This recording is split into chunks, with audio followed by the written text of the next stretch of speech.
What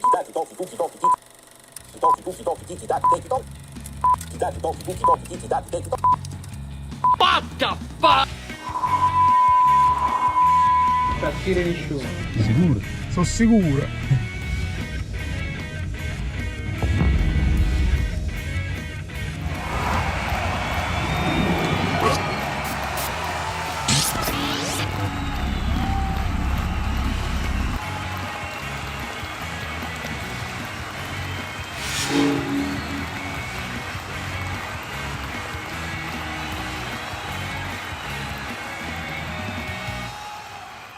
Già vi vedo belli agguerriti, eh? Allora, buonasera. Buonasera. Sono molto amareggiato, deluso, perché era un'occasione incredibile per dare una botta psicologica all'Inter importante. Bisognava approfittare del passo falso retroattivo e invece c'è il rischio che gli dai forza, che dice solo è così, però vediamo come reagiscono loro. Io penso che se nella partita precedente, quando ho detto ai ragazzi non mi sento di dire niente perché li ho visti che nel finale mi sono sembrati stanchissimi e qualcuno mi ha detto ma quale stanchi, se quel gioco una volta a settimana, quale stanchi? Io credo che con questa partita qua si conferma che alcuni elementi sono molto stanchi, sono veramente scoppiati e possiamo fare gli esempi nei giocatori singoli, insomma, il primo che mi viene in Welcome to the mente. community. Due chat permanenti. Ci attacchiamo a tutto, giusto? C'è della live in questo supporto. Hai ragione. Ma le chat permanenti c'erano anche prima, non erano chiamate chat permanenti. No, rinnego il tuo messaggio, Diego. Va bene essere scaramantici, ma non esageriamo. Grazie sempre. E devo fare ancora degli aggiornamenti, perdonate. Excuse the appearance. Devo fare ancora degli aggiornamenti. Insomma, mi sono sembrati Anghissà. Ecco, Anghissà è un po' l'esempio di quando gira Anghissà. Il Napoli è tutto overperformante perché Anghissà sta a tutto campo e ti fa un po' l'attaccante aggiunto, ti fa un po' la diga in difesa, si muove a tutto campo da una parte e dall'altra e ti sembra di essere fisicamente superiore a tutti. Oggi Anghissà mi è sembrato camminare non per volontà, non perché Anghissà non voleva giocarsela, questa qua è entrato presuntuoso. Mi è sembrato proprio la corsa più di quello non poteva dare. Un paio di volte è stato saltato di netto e nella rincorsa non aveva quello sprint che abbiamo visto fare ad Anghissà nelle ultime 4-5 partite. E questo è un esempio di uno che non ha un suo sostituto e non ce l'ha mai, perché se Raspadori è stato individuato come più o meno un sostituto fantasioso di McTominay, Anghissà non ce l'ha. Poi Raspadori entra al posto proprio di Anghissà perché almeno ne devi tenere uno. Oggi McTominay ha retto più o meno fisicamente, lui regge sempre, è quello che comunque fa più chilometri di tutti sempre, perché viene da quei campionati là e quindi forse è anche più abituato a farlo. Anghissà è un po' di tempo che gioca da quei campionati là, che gioca nel campionato nostro. Però Anghissà è uno degli esempi che ti è venuto meno e sembrava andare alla stessa velocità con cui poi è entrato Okafor nel finalissimo, che si vede proprio che va alla metà della velocità. E quando giochi al videogioco che quello sta con la freccia in basso e ha esaurito tutta la stamina, non va, puoi premere i tasti ma lui non andrà mai. E quindi questo abbiamo visto. Poi ovviamente ci si mette anche l'episodio, perché l'episodio che coinvolge Meret la chiama, Juan Jesus o non lo ascolta o non lo sente, insomma in quel momento interviene lui e questo è il primo pasticcio. Poi il pasticcio arriva perché arriva la palla a Mazzocchi, la controlla o non la controlla, insomma sul fallo laterale, se tu l'avessi lasciata andare o se l'avessero chiamata, perché non è nemmeno sicuro che è uscita la palla, tant'è vero che tu fai uscita, perché lo voleva il fallo laterale. Mazzocchi respinge col sinistro che non è il suo piede per allontanare il pallone, ma quelle sono le classiche cose. Da quando esiste il calcio, quando tu fai un rinvio in affanno, la palla finisce sempre all'avversario. E poi ci aggiungi che quello indovina che poteva essere un cross che poi diventa al contrario, diventa con l'effetto importante, Meret sta storto e indovinano il gol della vita, e non è la prima volta che succede.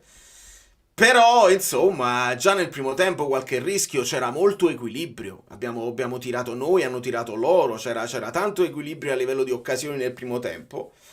E noi non mi siamo sembrati un po' brillanti come altre volte, onestamente. E questo probabilmente significa non riuscire ad accorciare i tempi, non riuscire a bruciare le tappe, come ci diceva Conte. Arriva un momento in cui devi pagare dazio perché stai facendo uno sforzo sovrumano, perché il calcio è così, e quindi più di questo il Napoli non ne riesce a dare in questo momento, e purtroppo gli spunti di Neres che erano incredibili all'inizio oggi non hanno pagato.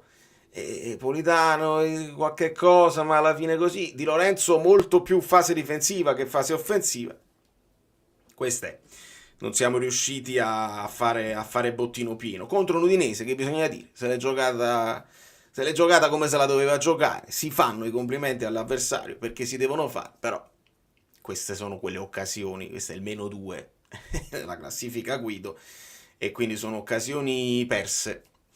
Vediamo un pochino cosa volete dirmi voi. Partita bruttissima, oggi proprio inguardabili.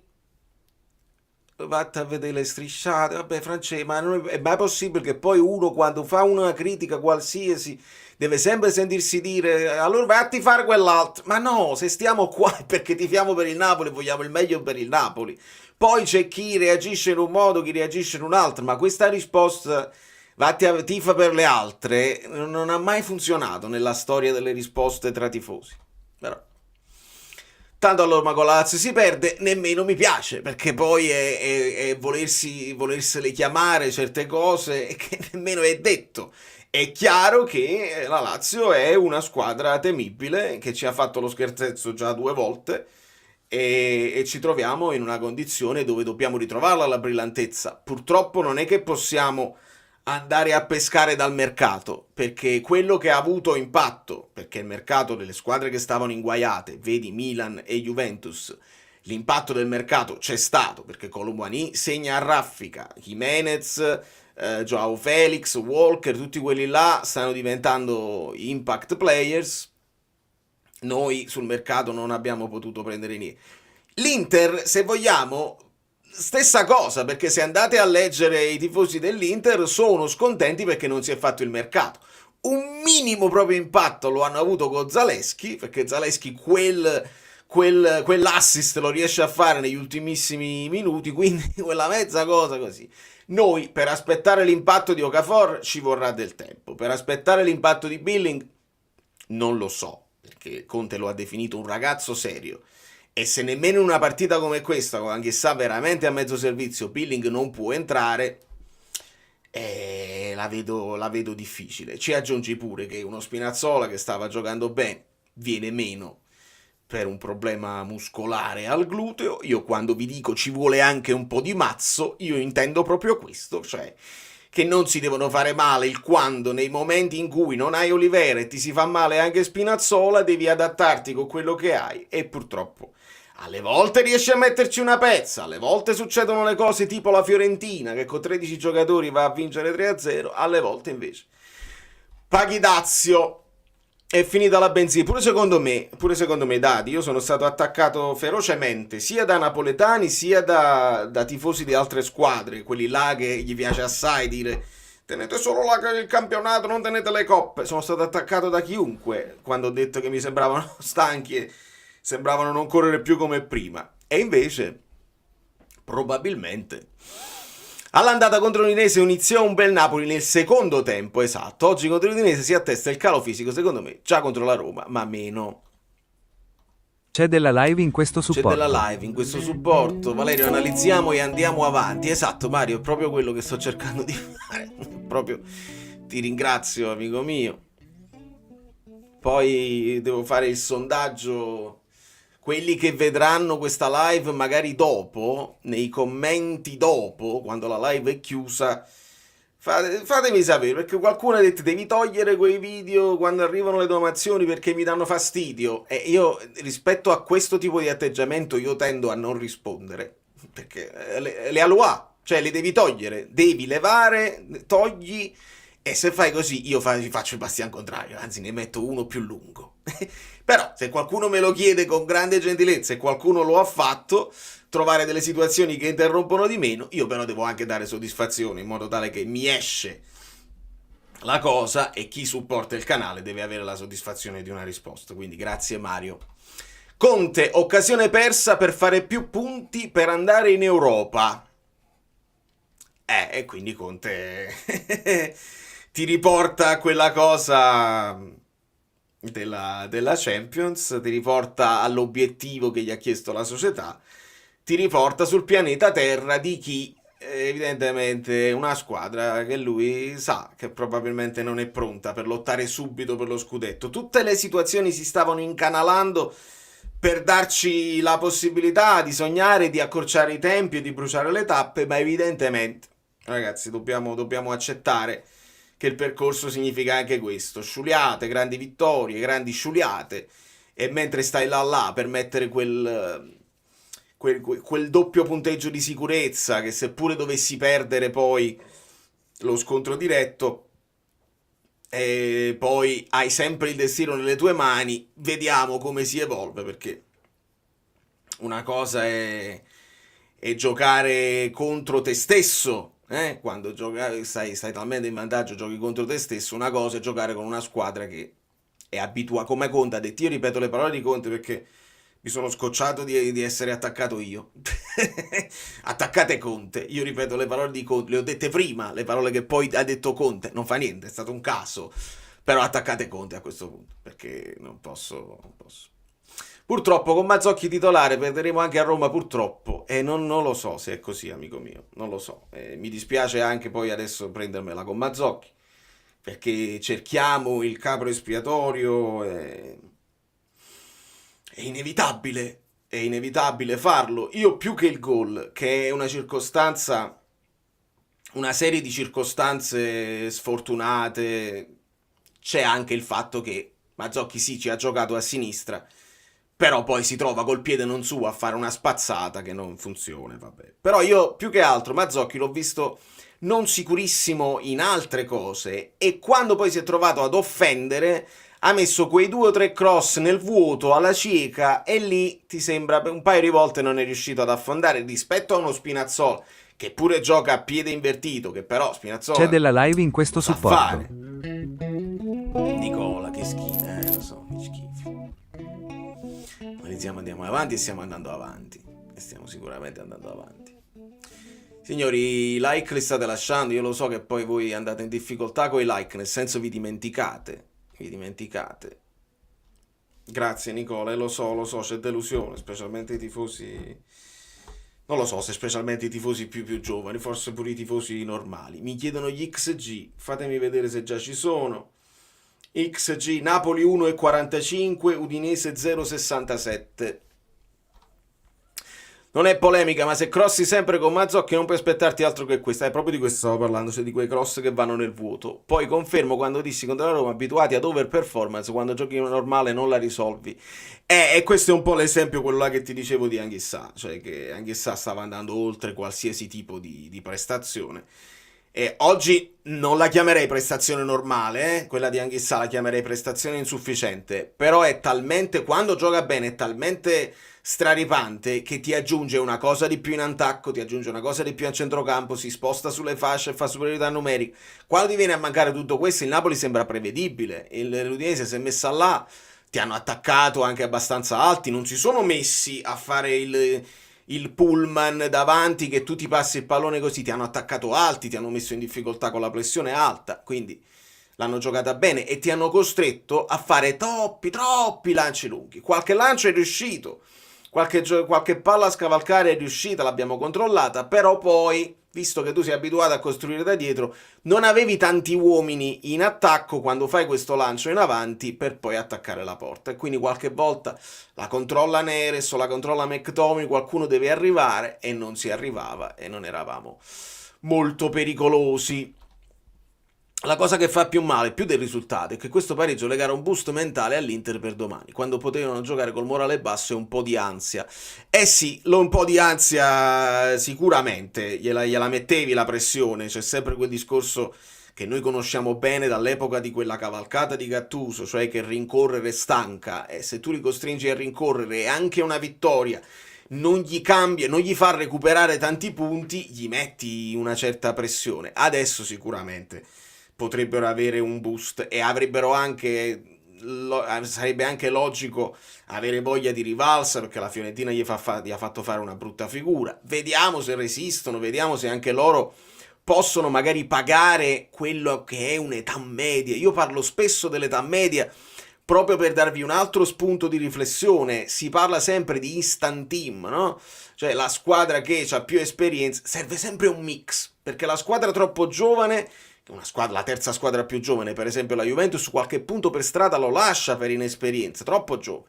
Però la squadra troppo vecchia, tra virgolette, con un'età media di 29-30 anni, può pagare poi fisicamente. Se la rosa è lunga, e sulla carta lo sappiamo che l'Inter ha la rosa più lunga, se la gestiscono bene possono gestirla. Se invece tu, che di base già fai pochi cambi perché ti fidi poco delle seconde linee, e questo a Conte glielo diciamo da sempre, è capace che tu, coppe o non coppe, a un certo punto fisicamente paghi. In questo periodo si paga. Però, quante ne mancano? 14?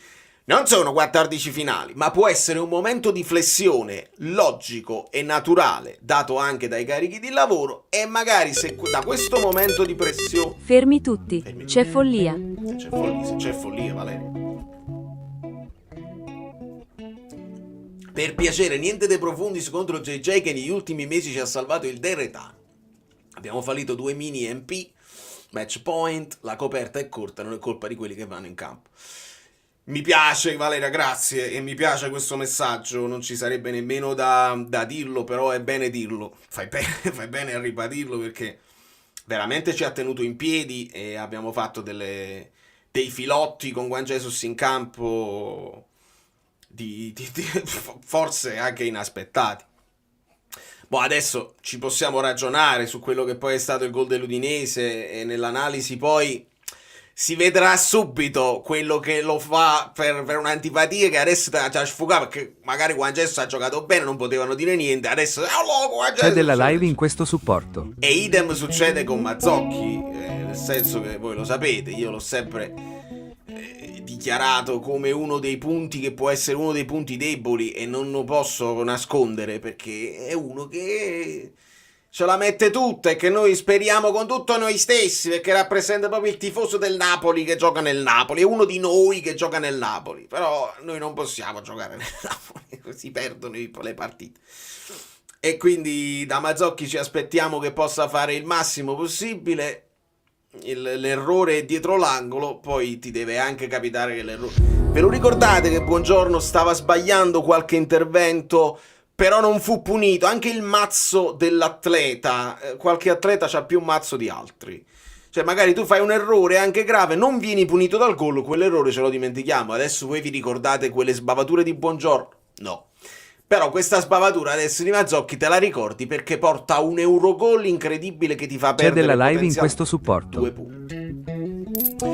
Ringrazio tutti per il supporto, amici, questa è proprio veramente la terapia, state aiutando voi a me, perché spero di darvi una mano a digerire questo doppio pareggio, perché poi si porta dietro anche quello della Roma. Spero che ci diamo una mano a vicenda, insomma, a digerire questa... Falconero è già diventato un membro. Signori, allora, a tutti quelli ringrazio Emanuele, prima di tutto, e ringrazio, dov'era, Pasquale, e a tutti quelli, se ci sono nuovi abbonati che sono arrivati, ricordatevi sempre di iscrivermi in privato, così posso aggiungervi al gruppo Telegram che sta come i pazzi, è una cosa incredibile. Allora, cerco di leggere più messaggi possibili perché ci tengo. Il karma non perdona, è stata una scelta voluta. Attenzione alla zona Champions. Attenzione alla Dea, è quella più in forma delle tre. La Dea ha avuto il momento di flessione e adesso fa uno di quegli statement, le partite statement, fa 5 gol e ti sembra di nuovo quella macchina da gol inarrestabile, eccetera, eccetera. Dobbiamo sempre stare, è chiaro che dobbiamo sempre fare attenzione. Ci sono queste partite da fare, bisogna fare, che Conte ha detto, i punti in fieri, i punti in casci.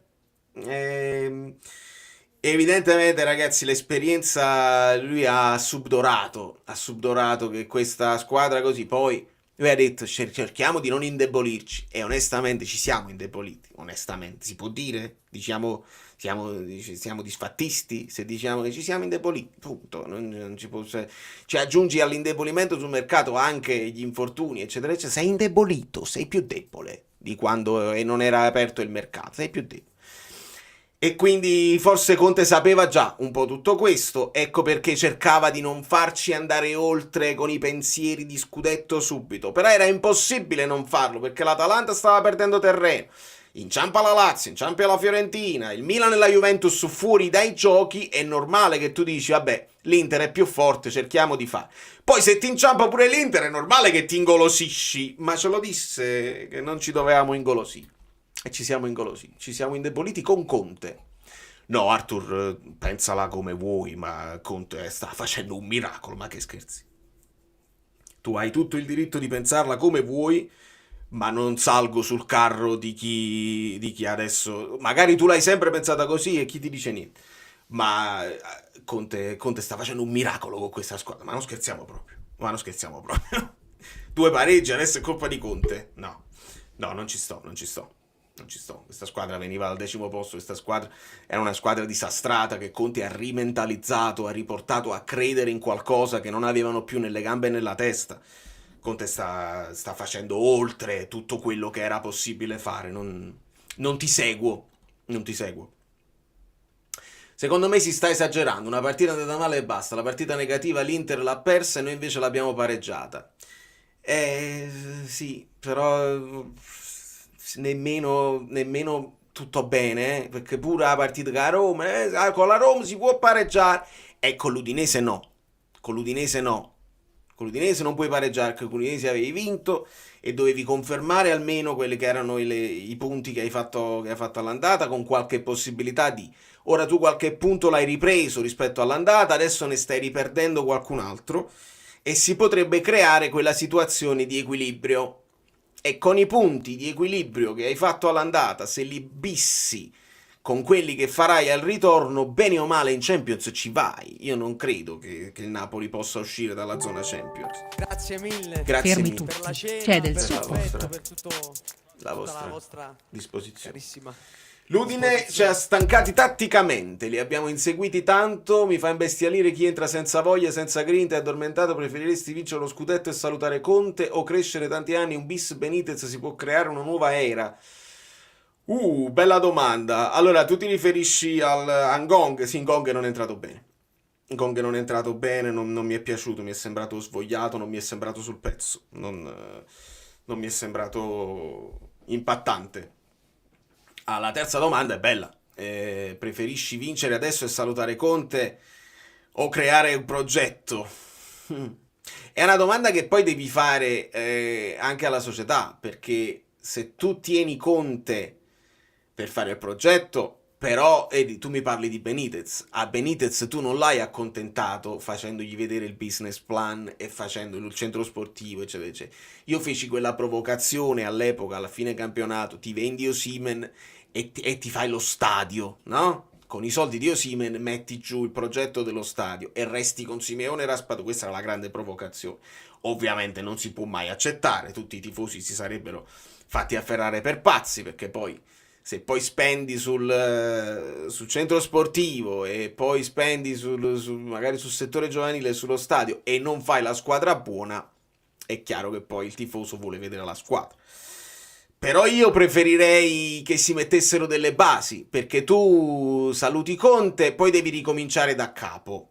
No, è chiaro che la vittoria dello scudetto la accogli così, ma come abbiamo visto la vittoria con lo scudetto di Spalletti, se non la rimpingui col progetto che continua e puoi scivolare di nuovo. Allora ogni vittoria di scudetto tu puoi poi andare a rischiare di fare scivolate, annate molto molto negative l'annata successiva. È un pericolo che ti giochi, quindi io preferirei a tavolino, se me lo potessi avere la bacchetta magica, non vinciamo quest'anno, arriviamo secondi, però continui con Conte a lungo termine, gli fai quello che gli devi fare, gli cominciamo a mettere le famose prime pietre e vediamo se poi in futuro noi non siamo costretti con un fatturato basso a subirlo il mercato, ma possiamo fare alle volte anche un po' più la voce grossa e quindi avere quel posto lì. Ce ne sono quelle 3 e tu sei quella quarta, perché quelle 3 sono intoccabili, però la quarta non è intoccabile.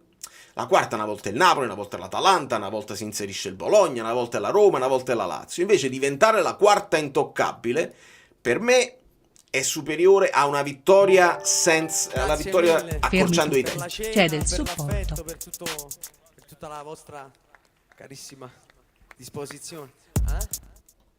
Siamo primi in classifica. Vale, ma secondo te il calo fisico non può essere dovuto a un eventuale richiamo atletico? L'Atalanta, se non sbaglio, ha avuto un calo fino a poco tempo fa proprio per questo motivo.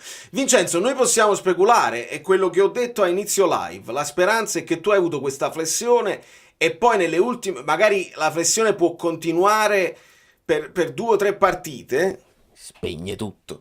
La flessione continua per 2 o 3 partite e poi riparti alla grande e vai in carrozza fino alla fine. Questa è la speranza. Il paragone con l'Atalanta è proprio quello che facevo a inizio live. È possibile questa cosa qua? Non lo sappiamo perché non si entra a Castelvolturno e Conte non lo dice a te. Ciao caro Flu, ti voglio bene e ti seguo sempre, ma siamo primi in classifica ed è tutto borderline. E che cosa intendi per tutto borderline, amico mio? Certo che siamo primi in classifica, ce la godiamo.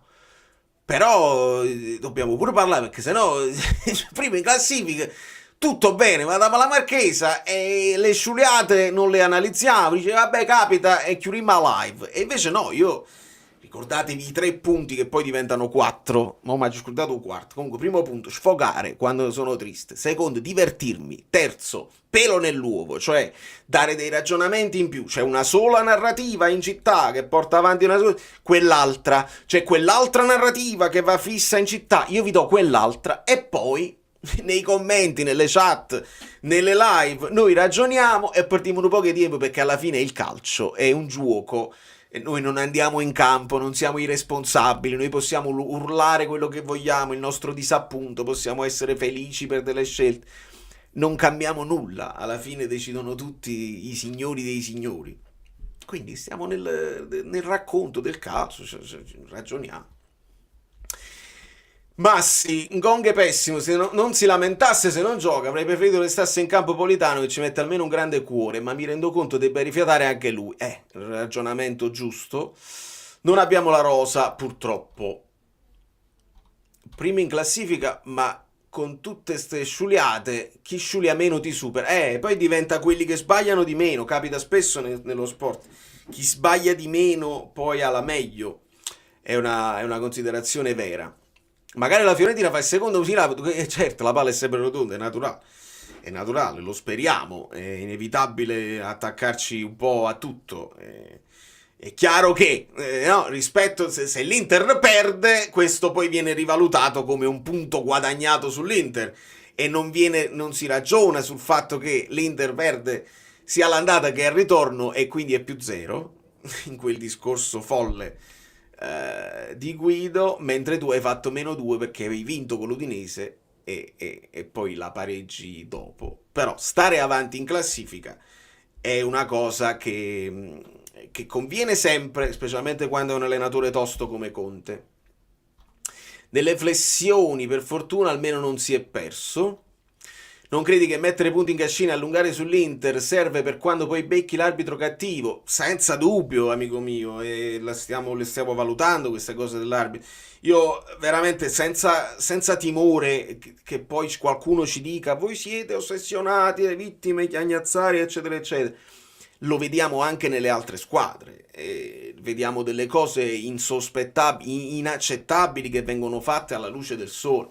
Nel video che ho fatto oggi, dove parlo un pochino delle situazioni che sono successe in Empoli-Milan, quello che è successo con la Roma, ho dimenticato di menzionare 2 rigori, un rigore e mezzo praticamente per il Torino non dato alla fine, nettissimo, e quindi è un po' generalizzata la situazione. È chiaro che noi conosciamo a menadito tutte le cose che succedono a noi perché le vediamo le partite. Se guardiamo solo le highlights delle partite più piccole, spariscono quegli episodi dalla mente dei tifosi che sono meno loud, no? Meno chiassosi. Il tifoso del Torino magari è meno chiassoso e se la prende con Cairo. Però dobbiamo tenere presente tutte queste cose qua. Un +6 stasera, sai che pressione si metteva all'Inter, senza dubbio. Pure l'Inter a fare gli agnazzari si sono messi nelle condizioni di perdere concentrazione. La classe arbitrale, schifo tout court. Infatti sì, la penso così. Poi non lo so nemmeno se... La mano sul fuoco io non ce la metto, caro Dario, nel senso che non facciano anche di proposito. Nel senso... Certi punti poi spostano milioni e milioni di euro, perché spostano l'ingresso nell'Europa, spostano lo scudetto, spostano milioni e milioni di euro. Altri punti spostano poco, 2 squadre di metà classifica magari che invece di vincere pareggiano, eccetera, eccetera. Sposta poco, ma si crea, con una gestione approssimativa, quella cosa di dire sbagliano tutti, sbagliano con tutti. Mentre alcuni errori sono più pesanti di altri, e dipende dal quando, ma dipende anche dal chi. E quindi io la mano sul fuoco, che sbagliano semplicemente perché sono scarsi, proprio non ce la metto. Preferisco rimanere col dubbio che delle volte sono scarsi e delle volte nel dubbio fanno un errore in più che crea la confusione. E nella confusione, come diceva V per Vendetta, sguazza sempre il potente. L'importante è che non vinca l'Atalanta, non li sopporta. C'era una frase che si diceva, cioè, comunque non mai sta sotto all'Atalanta, che all'epoca aveva anche un senso, che l'Atalanta faceva su e giù, e stare sotto all'Atalanta era umiliante. Adesso è un'Atalanta molto diversa, ma è chiaro, caro Vince, che io ho detto sempre questa cosa, un'opinione un hot take, un po' controversa, unpopular opinion, che tra Juventus, Milan, Atalanta, Lazio, Roma, Bologna, io preferisco che vincono Milan e Juventus, perché devo essere io la quarta forza. Non posso accettare che recuperano terreno altre outsider. Quindi nel dubbio io quelle 3 non le considero proprio, e le considero avvantaggiate a prescindere si facessero i loro campionati con la pressione addosso di dover vincere lo scudetto tutti gli anni. Sono le outside, cioè non riesco, non mi piace accettare che il Napoli stia sotto la Lazio di Lotito, non posso accettare che il Napoli finisca sotto la Roma, che con allegria non fa il business del calcio molto bene, mi dispiace quando il Bologna fa meglio del Napoli, quando l'Atalanta, quindi lo so che è una unpopular opinion, però tra quelle là io preferisco, per esempio negli scontri diretti nelle coppe, no? Non voglio che l'Atalanta superi la Juventus e vinca lei una Coppa Italia, per esempio. No, vincetele voi quelle 3, se noi non ci siamo, ovviamente. È il Napoli che deve mettersi là come forza assoluta, la quarta forza assoluta. E poi ogni anno, a seconda di chi sbaglia il mercato o un po' più sfortunato, tu ti metti là e dai fastidio, perché ricordiamo che siamo partiti con la voglia di dare fastidio. Mi raccomando, rinnoviamo oltre a 3 milioni Meretti, i compagni non si fidano di lui, ecco perché JJ non gli ha lasciato palla. Sul tiro vedete l'inquadratura davanti, lui come sempre torna indietro, era ad uscire, ma prende un effetto pazzesco quella palla là. Poi non l'ho visto il posizionamento di Meret, onestamente. Gli farò le pulci come ho sempre fatto, in bene e in male, per l'analisi tattica. Sicuramente lo vedremo, perché anche lì che non tutti si fidino, sono d'accordo, perché può capitare, e tu, se hai giocato a pallone mezza volta anche in un campetto, lo sai, anche se li conosci poco. Questi si conoscono bene, lo sai il giocatore a cui tu lasci il pallone e dici cassaforte, per esempio Lobotka, anche se stai in tensione, tu il pallone allo Lobotka glielo dai, perché lui la controlla e così. Ho visto, oltre che a Meret, un paio di volte dove la palla a Mazzocchi non arriva, perché forse non lo vuoi mettere in difficoltà, sai che magari sul piede si deve girare, sul piede suo, eccetera, eccetera, quindi è questo poi che porta gli allenatori a fidarsi di un gruppo di 11-12 giocatori massimo, e quando poi vai a cambiare troppe pedine se ne cade tutto. Questo è naturale. Nemmeno il Napoli di Sarri aveva un disavanzo così tra titolari e riserve. Mazzocchi vale la buonanima di Milic, Maciac vale Billing. Sinceramente credo in Juan Jesus terzino dalla prossima. Se Buongiorno sta bene, perché bisogna averlo recuperato al 100%, ragazzi, non si può rischiare di metterlo dentro e farlo infortunare di nuovo. Deve star bene, deve stare in fiducia, non deve avere paura di fare interventi, perché il gioco di Buongiorno è tutto fisico, è tutto contatto con l'avversario, strappi di velocità, di rincorse. Quindi se Buongiorno sta bene, la possibilità di mettere Juan Jesus terzino sinistro esiste, e secondo me non è nemmeno una cattiva idea, se non altro per avere un mancino col suo piede, perché Spinazzola va in avanti e va bene, comunque lo fa, però abbiamo perso lui, abbiamo perso Olivera. L'idea di Juan Jesus là ci può stare, ma ci può stare anche il ragionamento che magari Juan Jesus tutte queste partite consecutive poi lo metti anche lui in difficoltà, e quindi è un ragionamento che bisogna fare a tavolino anche con i dati fisici, e non arrivare a rischiare che poi hai perso brillantezza, hai fatto 7-8 partite di grande livello, cominci a perdere brillantezza pure tu, fai un errore, una sbavatura, la paghi e Juan Jesus non può giocare nemmeno, e poi Juan Jesus diventa peggio di Milic, di Maciac e di Tuanzebe, perché poi questa poi è la risoluzione dei fatti. Per me questa sera l'ha un po' persa Conte, abbiamo fatto fatica a costruire, eravamo prevedibili, ma secondo me non stanchi. Meret incolpevole, non solo si è chiamato la palla, poi subisce un Eurogol. Vedi il doppio Meret incolpevole. E la bellezza poi del calcio. Però per quanto riguarda non stanchi, io non sono d'accordo. La Iona, per me eravamo stanchissimi, almeno nei punti chiave di Anghissà. Secondo me pure Di Lorenzo sta un po' stanco, ce lo siamo dimenticati che Di Lorenzo mai comunque può avere un vice Di Lorenzo, e quando ce l'ha, che dovrebbe essere Mazzocchi, poi deve essere utilizzato in altre zone. Pure Di Lorenzo, siamo alle solite di tutti gli anni, che non ce l'ha un sostituto, non lo può avere. Però secondo me stanchi sì. Questi 3 punti erano fondamentali, perché se oggi vincevi anche le altre 2, per dire, contro l'Inter stavi più tranquillo, esatto. Invece no, perché se l'Inter domani vince va a -1 e poi c'è anche la Dea. C'è la Dea. Di buono noi abbiamo già affrontato Juventus e Atalanta. Dobbiamo affrontare sicuramente l'Inter, però almeno queste qua già l'abbiamo affrontate e l'Inter li deve affrontare. Quindi sotto questo punto di vista vai a vedere i dati fisici, siamo cagati su. Sì, voglio andarli a capire. Voglio andarli a capire. Che poi non vale solo il discorso dei chilometri corsi, perché non sempre quello significa nulla. Alle volte tu fai più chilometri perché rincorri l'avversario e così. Devo capire, devo analizzare, ma secondo me ci siamo come stanchezza. C'è della live in questo supporto.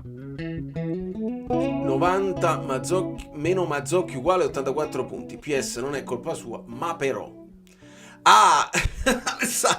non avevo letto che eri tu, e quindi giustamente hai aggiustato il tiro, non ti ho visto l'altra volta, e quindi non è più 90 punti, perché giustamente con Mazzocchi in campo si abbassa il punteggio finale. Te la sei cavata, però fai bene a dire che non è colpa sua, ma però, perché è un pensiero diffuso. Al primo errore dopo 100 cose fatte bene finiscono sempre sulla croce, poveri ragazzi, e questo pure è una cosa, è un mio tentativo disperatissimo di cercare di mantenere un equilibrio.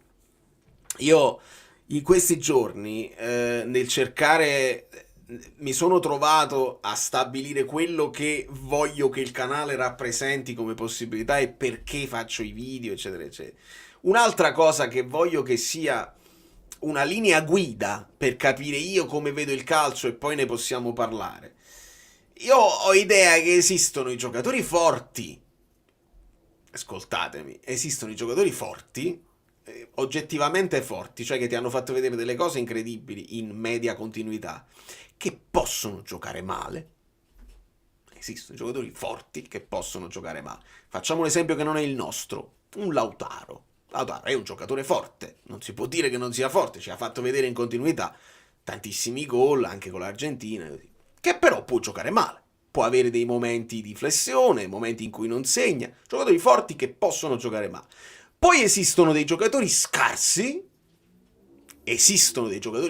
sono meno forti degli altri, li vedi quando hanno la palla tra i piedi, che non hanno lo spunto di un grande driblomane, oppure quando fanno un passaggio si vede che la palla non è che gira bella, pulita. Esistono dei giocatori scarsi che possono giocare bene. È possibile vederla così, poi ognuno deve decidere chi per voi è scarso, chi è forte, e magari dirlo senza insultare sarebbe meglio, perché sappiamo che i giocatori poi leggono tutto e ci tengono. Io per questo so di avere una mezza responsabilità sotto questo punto di vista, perché poi mi prendo lo sfizio di attaccare un Leao, di fare le pulci a un Leao, perché è un mio avversario, e quindi se Leao va in freva, che legge delle cose social di più, e magari metto una pulce nell'orecchio anche ai tifosi del Milan, se la vedono loro.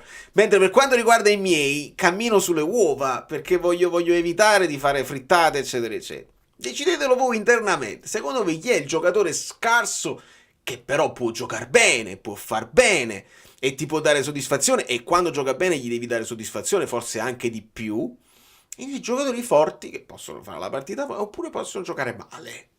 È un concetto che secondo me ti allarga un pochino l'orizzonte anche del racconto calcistico, senza dire però quei fatti, questo nemmeno in promozione, perché quando i giocatori arrivano a giocare in nazionale, a fare l'Europa, comunque a giocare in Serie A, sono di base giocatori di un altro livello rispetto a quelli là che stanno in primavera, in promozione, eccetera eccetera. Hanno un altro livello, però quest'altro livello non sempre performa al 100%, non sempre sono in grandissima forma. Okafor non può essere quello che abbiamo visto in questi pochi minuti, è goffo, sembra non è chiatto, ma si vede che non può sterzare. C'è della live proprio in questo supporto. Non puoi chiedere a Mazzocchi di fare la mezzala. Questo è un altro paio di maniche, amico mio, perché Mazzocchi là sta facendo quello che devono fare i terzini con Conte.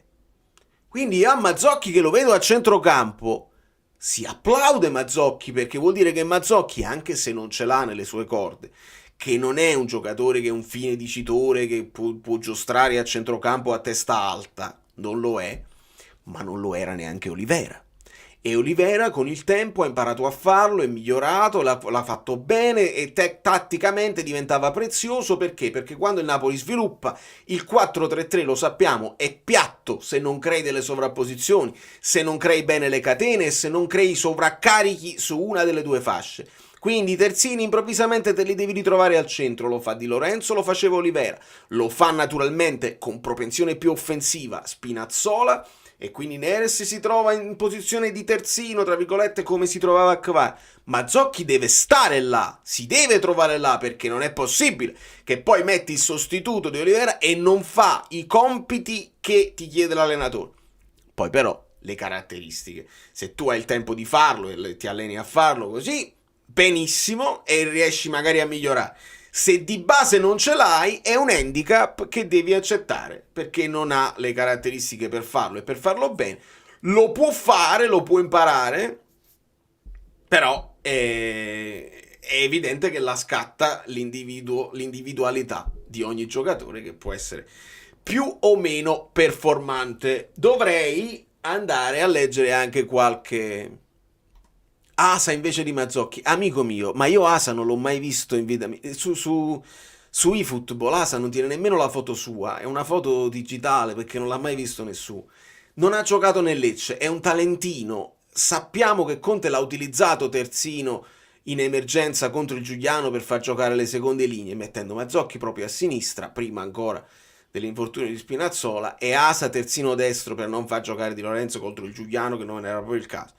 Non lo so, e Asa nasce centrocampista, lo puoi adattare terzino, ti può fare una grande partita, ti può andare in difficoltà perché lo butti in una mischia giovanissimo e lo fai fare il terzino, che deve fare il terzino che va al centro. Quindi potrebbe trovarsi bene poi nella fase di costruzione, perché te lo ritrovi a centrocampo, ma Asa ha la capacità 1 contro 1 di non squagliarsi, ha la capacità di... non lo so, non lo abbiamo mai visto e non C'è credo della che, live in questo che Conte se supporto. la rischi così. Ma il fatto che non abbiamo un'ala sinistra di ruolo, se poi mi parli di ala sinistra, ovviamente, Gazzella, tu qua ti riferisci alla questione del mercato, perché è naturale, ti ringrazio prima di tutto, che lì c'è stato un pochino di ottimismo / inesperienza, e Manna lo ha detto, quindi non è che lo dico io, che venite da me, viene quello, poi magari qualcun altro l'avrà detto, ma io ho letto quell'unico messaggio, male, come ti permetti di dire che Manna è inesperto? L'ha detto lui. Ce lo ha detto lui. Ha detto probabilmente andare troppo diretti su un obiettivo invece di avere altri piani B e piani C pronti è stato un errore mio, perché ci siamo trovati male, che poi eravamo convinti di andare su Garnacio e non ci siamo andati perché ci ha chiesto di più, dovevi avere già delle cose pronte e invece non ce le hai avute. Il problema nasce a monte, perché tu avevi l'idea Danilo, quindi slot over, e il giovane da mettere al posto di Kvara. Non ha funzionato perché ti è saltato Danilo, allora hai cambiato, mi prendo il giovane in difesa Comuzzo e metto uno più così, e quindi si parlava di Leng, si parlava di Adeyemi, era a metà tra lista e non lista, e quindi si parlava di quelli là per mettere così, ma alla fine non hai fatto né quello né quello, perché non hai fatto Comuzzo, non hai fatto Danilo, sei rimasto con Rafa Marin e là hai apparato con un giocatore che è Okafor, che in questo momento è impresentabile. Di conseguenza il racconto che ci hanno fatto, Kvara era già stato sostituito con Neres, aveva poca fondamenta, perché Neres va benissimo quando ti entra a partita in corso, lo metti a sinistra, lo metti a destra, spacca tutto, ma se lo metti fisso a sinistra col piede suo, alle volte va bene, alle volte va male.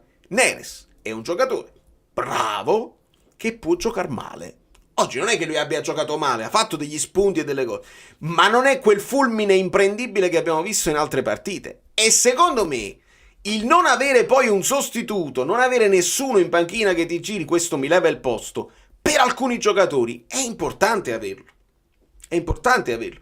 Quindi è una riflessione troppo ottimista che ha fatto vabbè, tanto l'abbiamo sostituito con Neres lo sostituisci con Spinazzola, e no. Perché poi Spinazzola deve fare il vice Neres, deve fare il vice Olivera. Poi si fa male Spinazzola, come la metti nome più? Mazzocchi non può fare più vice di nessuno e deve giocare titolare. E Ngong entra con quel piglio. Come vedete sono troppe le cose, quindi è difficile poi fare risultato contro una squadra tosta, organizzata come l'Udinese. Troppe cose. Andiamo a sentire un po' di vocali perché se no perdo la voce. Sono un po'... sentite bene, no? Tutto a posto? Dovrebbe funzionare. Allora, Pino. Ragazzi, ciao a tutti, buonasera da Torino, come al solito.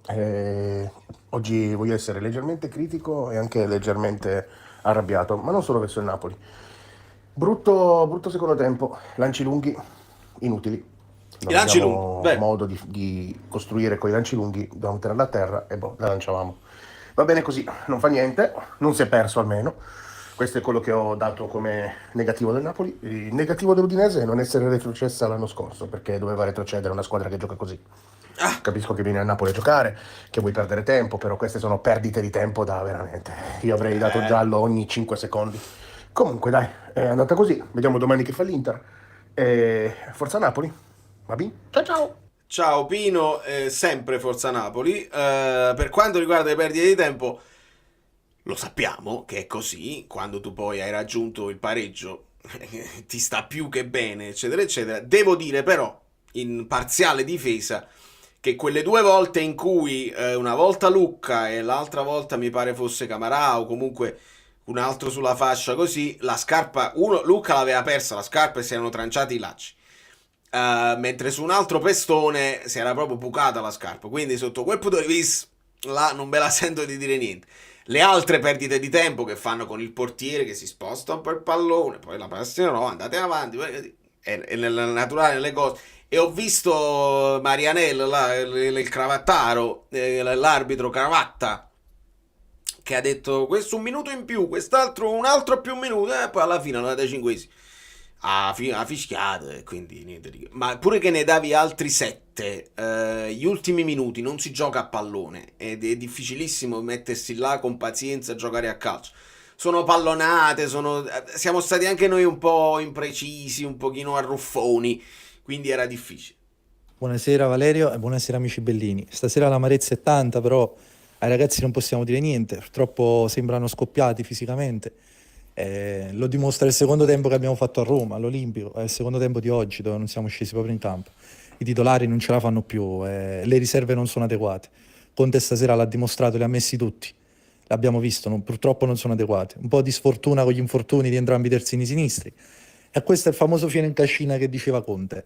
Adesso stringiamo i denti e teniamo la posizione in classifica per la Champions League, che è fondamentale perché l'anno prossimo, cioè a giugno, dobbiamo comprare 6-7 giocatori, servono le riserve. Sempre Forza Napoli. Servono le riserve, sì, ma servono anche servono dei co-titolari, perché se le chiamiamo riserve, Ngong è riserva, Raspadori riserva, così servono dei co-titolari. Serve quell'Elmas, serve quel Neres quando però è ancora a Kvara, cioè dei giocatori che sono veramente a livello.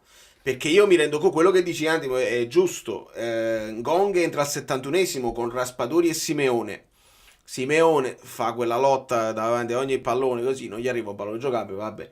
Raspadori impalpabile, che voto gli do a Raspadori? Che voto gli posso dare a Raspadori? Stava lì, non si capiva in quale zona stava, entra al posto di Anghissà, devi fare il sottopunta, devi metterti vicino alla punta, impalpabilissimo. Un Gong non ne parliamo. Quindi in questo caso li hai buttati nella mischia, quando diceva devi fare i cambi eccetera eccetera, non hanno quella forza che hanno gli altri.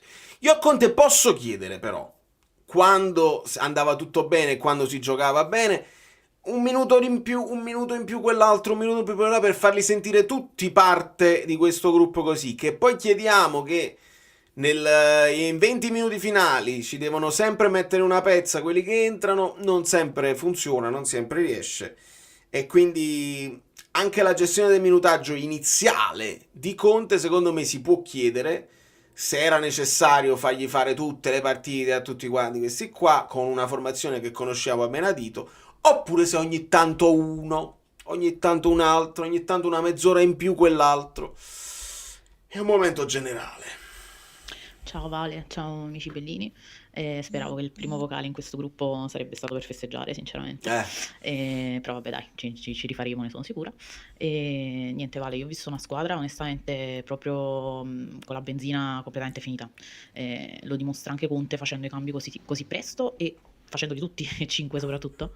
Novità. Al di là, diciamo, di una partita dell'Udinese secondo me fatta bene per le loro possibilità, da parte nostra onestamente non ho visto la solita intensità che ci mettiamo sempre, Anghissà veramente proprio sottotono, ma si vede che sono tutti completamente spompati. È un periodo difficile secondo me, perché adesso devi affrontare comunque squadre molto in forma e noi siamo contati e siamo stanchi, quindi la vedo veramente difficile. Onestamente sul gol preso, vabbè, a parte l'Eurogol della domenica, credo che comunque l'azione potesse essere gestita un po' meglio sia da Meret che Juan Jesus, sia da Mazzocchi che poteva farla scorrere, però onestamente ragazzi non mi sento di rimproverare più di tanto in queste condizioni. E ci sta. Io poi non sono manco convinto che non fosse uscita, ma che vuoi fare? L'unica volta in cui ti devono dare una cosa a tuo favore. Siamo più 4 classifica Guido, proiezione 92 punti. La partita fondamentale è la prossima con la Lazio. Abbiamo la possibilità di andare a più 7 di classifica Guido, ovviamente. Lancio una provocazione, Politano terzino sinistra. Ma si mette Politano terzino sinistra. Al posto di Politano, chi ci metti? Ci devi mettere Ngong, che in questo momento, almeno se entra come è entrato oggi, svogliato, così impalpabile, è impresentabile. Almeno tu sai che Politano con quella catena, con Di Lorenzo e con chissà qualcosina te la riesce a creare. Se invece perdi Politano perché lo devi far fare il terzino sinistro, che lo so che è una provocazione, non lo può fare, non è proprio nelle sue cose. Fa la fase difensiva, sicuramente, dà una grande mano, ma una cosa è fare le rincorse dove dai una grande mano, eccetera, eccetera. Una cosa è partire da terzino dove magari ti vengono addosso, ti puntano e non sei abituato agli 1 contro 1, al contrario, così. Perdi quello e quello. Quindi è una provocazione, capisco che è una provocazione, ma insomma, la vedo dura. Buonasera Valerio. Buonasera amici bellini. Oggi è impossibile non pensare al mercato. Non è solo perché abbiamo dovuto mettere Mazzocchi, perché purtroppo abbiamo affrontato un mercato in cui già a metà gennaio sapevamo che ci mancava anche Olivera, oltre a Buongiorno, e che Spinazzola non è abituato a giocare tutte queste partite di seguito, quindi può succedere. Gli ultimi 3 anni è stato più rotto che sano. E vabbè. Ma soprattutto perché le alternative servono perché i giocatori durante l'anno vivono momenti di forma. I momenti di forma. Buona, non buona e così via. Non è per le tante competizioni. E se hai sempre gli stessi e se puoi giocare solo con quelli, ti devi anche prendere tutti i momenti di forma così così. E adesso ce n'è più di uno che è in un momento così così. Speriamo di riprenderci. Sono d'accordo, questo fa un po' il paio, Gazzella, su quello che ti dicevo, cioè giocatori forti che possono giocare male, quindi hanno un momento di forma non eccezionale, e giocatori scarsi, meno forti, che possono fare il partitore perché stanno in fiducia, perché stanno belli freschi, eccetera, eccetera. Quindi sì, quando noi diciamo e se poi a quello gli viene il raffreddore, no? Quelli che paventano la possibilità di una difficoltà. Noi diciamo sempre il raffreddore perché ovviamente non vogliamo manco chiamarci un infortunio, ma non è solo l'infortunio che... Per esempio, con Spinazzola è capitato un infortunio, non è un raffreddore, è una lesione, si deve capire quanto tempo, 1, 2, 3 settimane, non lo sappiamo. Però capitano gli infortuni, ma capita anche che quello non è infortunato, però si sta abbassando la forma. Lobotka, giocatore che comunque è preziosissimo, sono 2 o 3 partite che stiamo vedendo, che ci ha abituato al 100% di passaggi riusciti, quindi ne sbaglia uno, rimani così. Lobotka sta in flessione, è in flessione Lobotka, vedi che entra Gilmour all'81esimo, Lobotka sembra in flessione e io sono il più grande fan di Lobotka e nell'analisi della partita scorsa dico, Conte, pensaci, può essere giusto togliere Lobotka da titolare per una partita e fai giocare Gilmour, perché se Gilmour poi lo metti all'81esimo ci aspettiamo che Gilmour fa la grande partita in 10 minuti e invece anche lui deve carburare, deve riscaldarsi, deve entrare nel ritmo partita e lo deve avere, da regista ancora di più. Quindi ogni tanto, per far riprendere la forma, il fatto di non giocare in mezzo alla settimana non significa niente, non si riposano, perché comunque devono lavorare, eccetera, eccetera. Dov'è che anche mentalmente tu scarichi un attimo? Stanno giocando i tuoi compagni e tu per una volta te li guardi, quindi scarichi e alla prossima entri con più energia. Secondo me, scientificamente, uno alla volta, non il grande turnover folle, con 12 giocatori cambiati, pure Oriali avevi cambiato, ma uno alla volta, 2 alla volta massimo, secondo me si può fare. Guido Gentili, più 4 sulla classifica Guido, ma abbiamo solo 2 partite per migliorarla. La prima ovviamente è quella con la Lazio. Guido ha detto non vuole essere invitato più perché sta così, quindi vediamo se io resisto senza invitarlo e quanto tempo resisto. Devo andare anche a suonare, quindi potrebbe la live risultare più breve. Vediamo cosa succede. Buonasera ragazzi, buonasera Valerio. Da dove cominciamo? Io devo partire da Napoli-Juventus perché il primo tempo feci notare come i giocatori della Juventus riuscivano a tagliare la nostra linea di pressing e quindi a spaccare in 2 il centrocampo e la difesa con delle giocate anche abbastanza semplici, cosa che si è ripetuta stasera per buoni 60 minuti. Udinese, complimenti, siamo andati a giocare la partita con grande personalità, subito tante occasioni, grandi meriti a Meret che ha fatto diversi interventi di alto livello. È vero, ne parlate in Meret? Siamo stanchi, molto stanchi. JJ ha fatto il suo, partita monumentale. La partita, si può dire, è finita al 70° quando sono usciti in 3, soprattutto Lukaku. L'ultima occasione infatti importante della partita è stata Lukaku che lotta in mezzo a 3 e calcia prendendosi l'angolo. Possiamo capire Conte il perché faccia massimo 2-3 cambi a partita, tutti a ridosso del 90° tra l'altro. Però vabbè, godiamoci il viaggio, come ha detto il mister in conferenza. Forza Napoli sempre e buttiamo giù questo boccone amaro. Ci sta, amico mio, perché poi stiamo parlando del gol subito da Meret, ma sentirete domani nella reaction che tante volte io Meret, perché quando Meret fa quella parata improvvisa, magari tiri da fuori eccetera eccetera, il primo tiro di Tuven finisce un po' centrale, la parata di Meret è bella, secondo me non difficilissima ma bella, però ci sono state altre parate che Meret ha dovuto fare, per esempio quella di piede su quel tiro cross che pure stava entrando dentro, e una parata anche nel secondo tempo, a inizio secondo tempo, quindi Meret la sua partita se la porta a casa. Abbiamo una squadra che in estate è stata costruita per riconquistare la Champions, il sogno c'è, ma pretendere l'impossibile non sarebbe onesto. Daniele, sì, però Daniele tu sei, vedi perché io ti voglio un bene dell'animo, perché tu rappresenti veramente il tifoso genuino, vero, verace, così. Tu sei quello là, sì, ma è più forte. Perché vi ricordo il vocale o la donazione così, ma è più forte nell'analisi generale di quando vincevamo tante partite consecutive, l'entusiasmo del tifoso genuino che tu sei, che ti voglio un bene dell'animo, si mette più forte e poi vedi si cala Merlino, si torna sulla terra. Abbiamo una squadra che è stata costruita per la Champions, il sogno c'è, ma pretendere l'impossibile, allora non si mette più forte. I più forti sono l'Inter, sulla carta il Milan è molto più forte, guardate la potenza di attacco che ha il Milan adesso, leva Morata che probabilmente non si è preso con l'ambiente così, Jimenez è un grande attaccante, Joao Felix non ne parliamo proprio, ci aggiungi con Leao, con Pulisic, cioè, adesso la potenza di fuoco che ha il Milan, la Juventus, vai a vedere poi sulla carta quelli che sono i giocatori che hanno funzionato o me, il Napoli è al di sotto, se fai il conto della rosa, di tutte queste squadre qua. Ma esistono le squadre forti che possono giocare molto bene, e esistono le squadre scarse. Il Napoli non è una squadra scarsa, ma esistono le squadre meno forti che possono giocare. Avete capito? E quindi tu là devi essere bravissimo e andare oltre l'ostacolo. È così che funziona. Buonasera Valerio, buonasera amici bellini. Ci stanno un po' grabbi però, che ste. Comunque niente, a parte questo, io penso che da questa partita un po' di cose le abbiamo capite. A parte abbiamo avuto la conferma di cose che già sapevamo, che i giocatori sono stanchi, che se Lobotka è stanco e fa una partita brutta noi andiamo a vincere, ma sembra così. A parte questo, abbiamo pure capito un po' di cose, secondo me, perché Ngonge non gioca, perché Conte lo ritiene questo tipo di giocatore qua.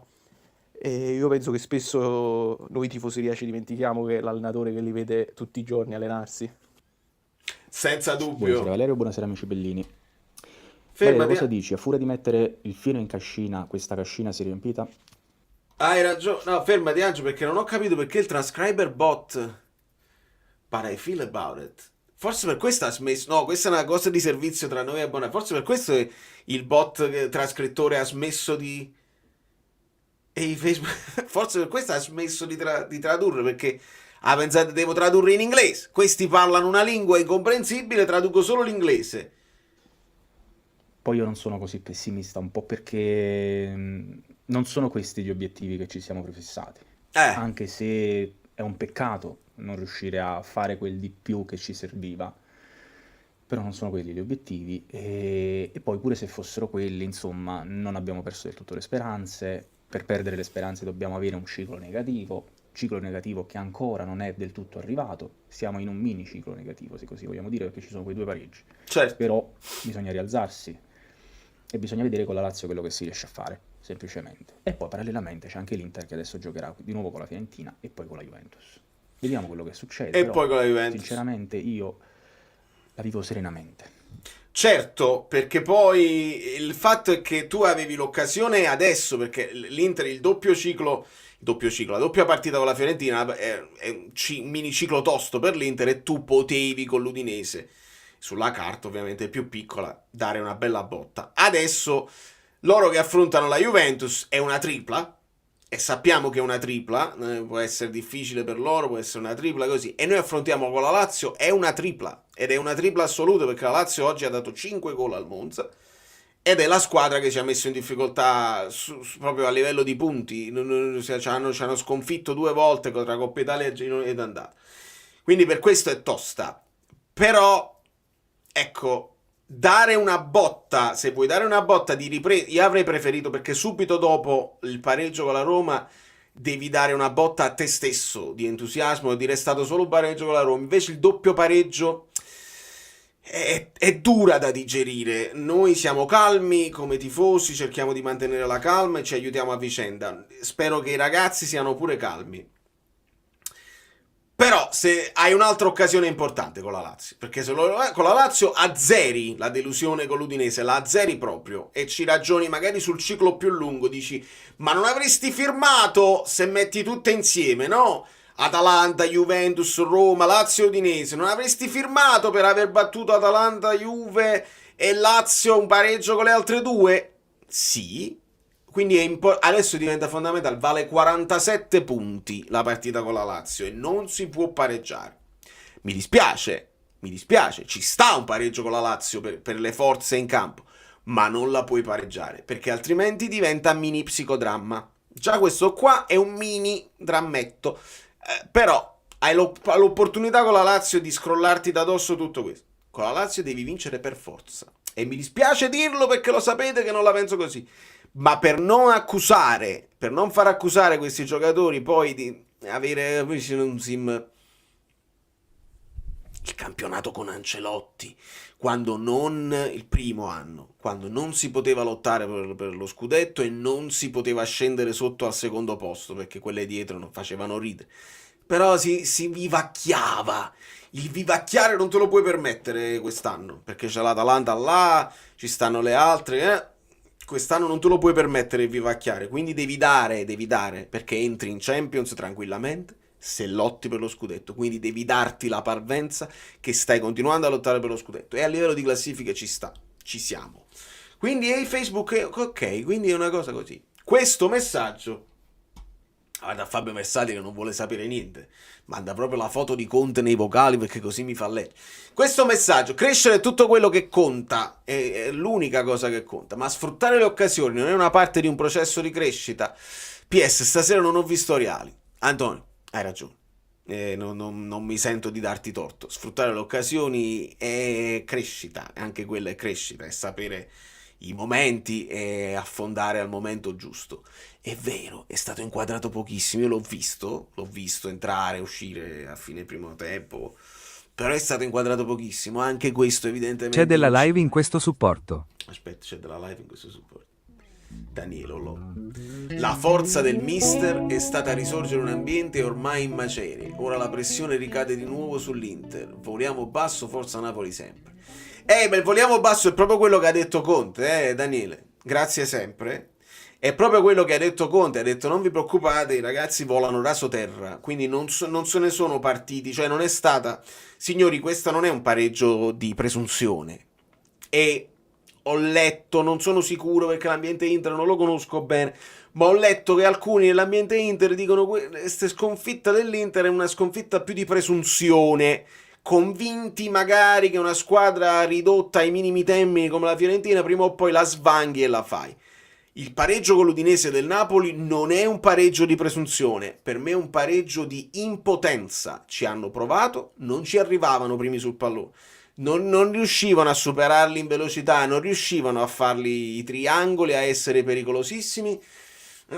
Ci siamo trascinati, le ruote un po' quadrate, e non è un problema di presunzione. Non è stato un problema di presunzione, per me è stato un problema proprio fisico. Stanchezza fisica, può essere stanchezza mentale, perché è comunque un'annata tosta, però non di presunzione. Sotto questo punto di vista sono sicuro.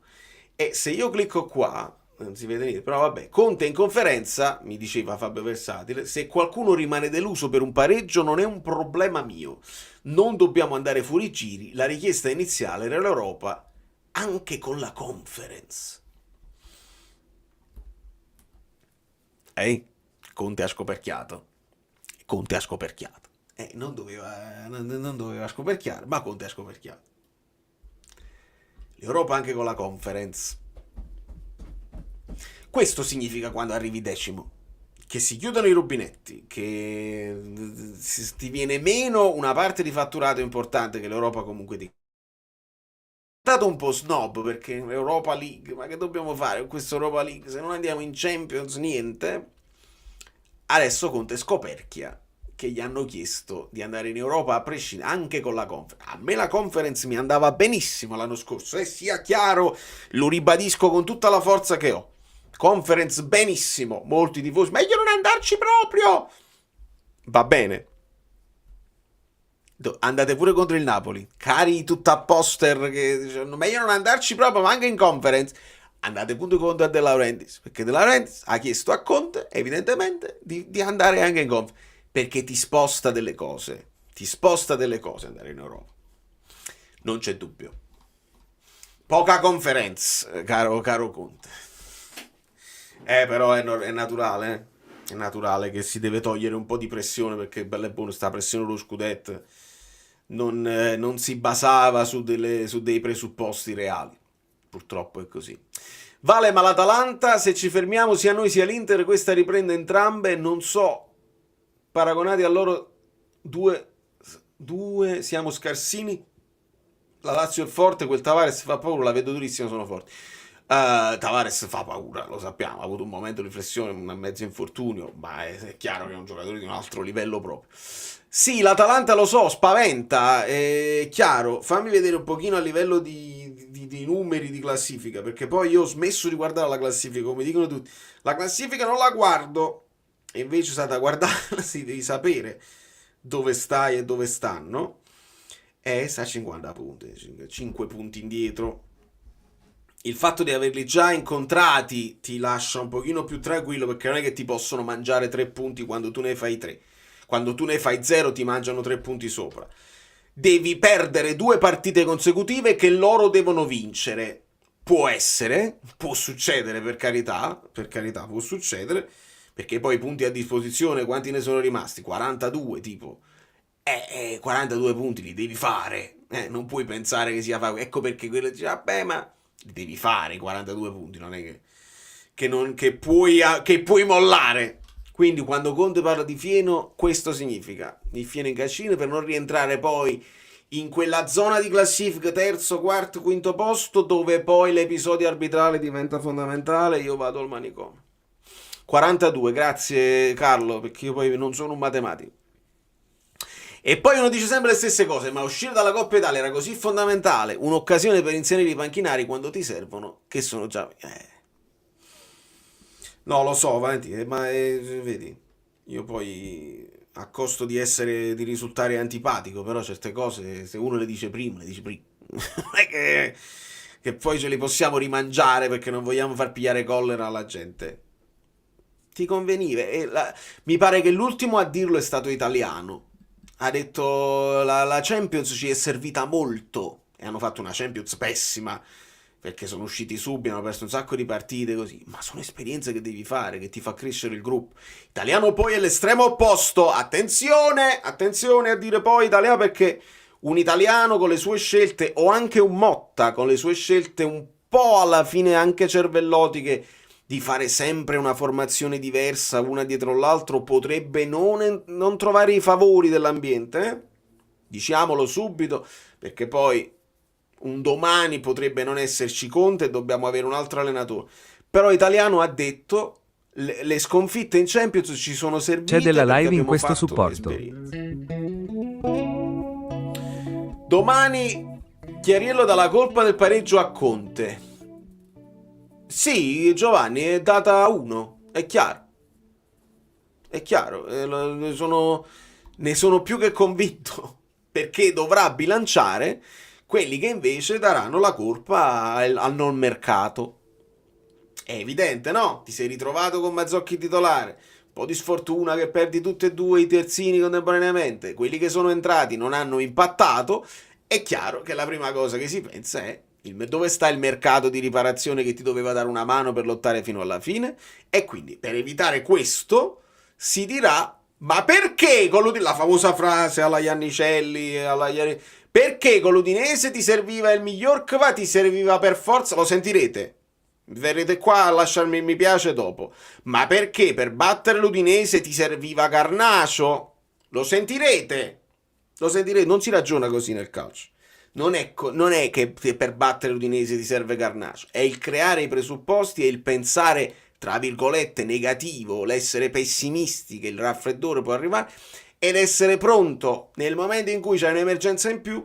E il ragionamento sul mercato io lo voglio fare, sapete perché? Perché l'idea Danilo, che poi non ha funzionato, sulla carta poteva anche avere una sua logica.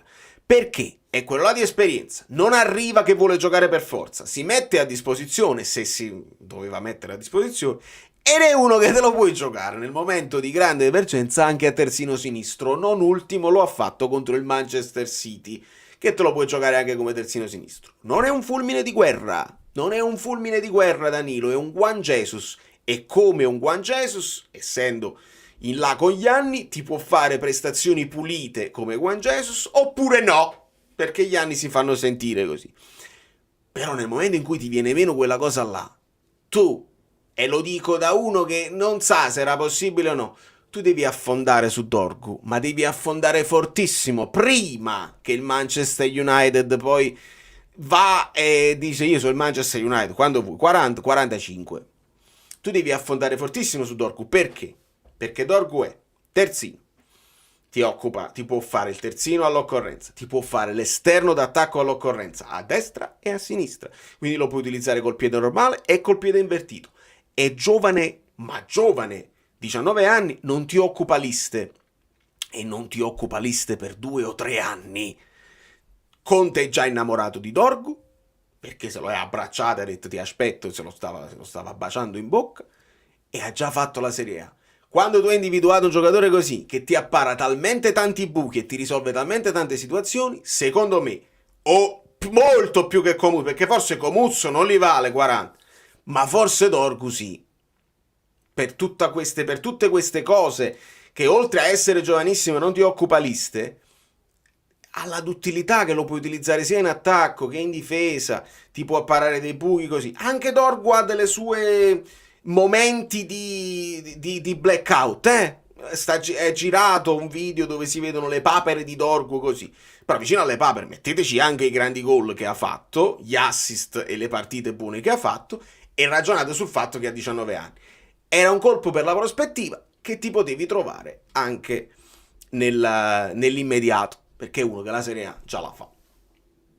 E invece arriva lo United e ciao, ma tu non ci devi proprio fare arrivare allo United, cioè ci devi arrivare, se tu ci sei arrivato prima, perché Conte che se lo abbraccia, signori, non è un indizio, è una prova che eri interessato, dovevi farlo subito. Nel momento in cui il Paris Saint-Germain firma con Kvara, subito te lo devi andare a prendere. E invece purtroppo abbiamo un po' cincischiato. Ci fa comodo crocifiggere Mazzocchi, sicuramente peggiore in campo, ma in realtà i punti persi a Roma stasera sono frutto di un atteggiamento della squadra e della dirigenza non pronti a vincere. Che intendi, Filippo, però per atteggiamenti della squadra? Perché io non credo che i ragazzi non volessero vincere. Atteggiamenti della squadra, capisco quando dici l'atteggiamento della dirigenza, perché tu vedi il non mercato e quindi capisco che la dirigenza non pronta a vincere, cioè che non vuole fare quello scatto per vincere subito quest'anno. E ci può stare pure come ragionamento. Dici io a Conte ho chiesto semplicemente di andare in Europa, poi abbiamo programmato, aggiustiamo le cose l'anno prossimo, non si può fare tutto subito, lo avremmo capito sia da parte di Conte sia dalla parte della società.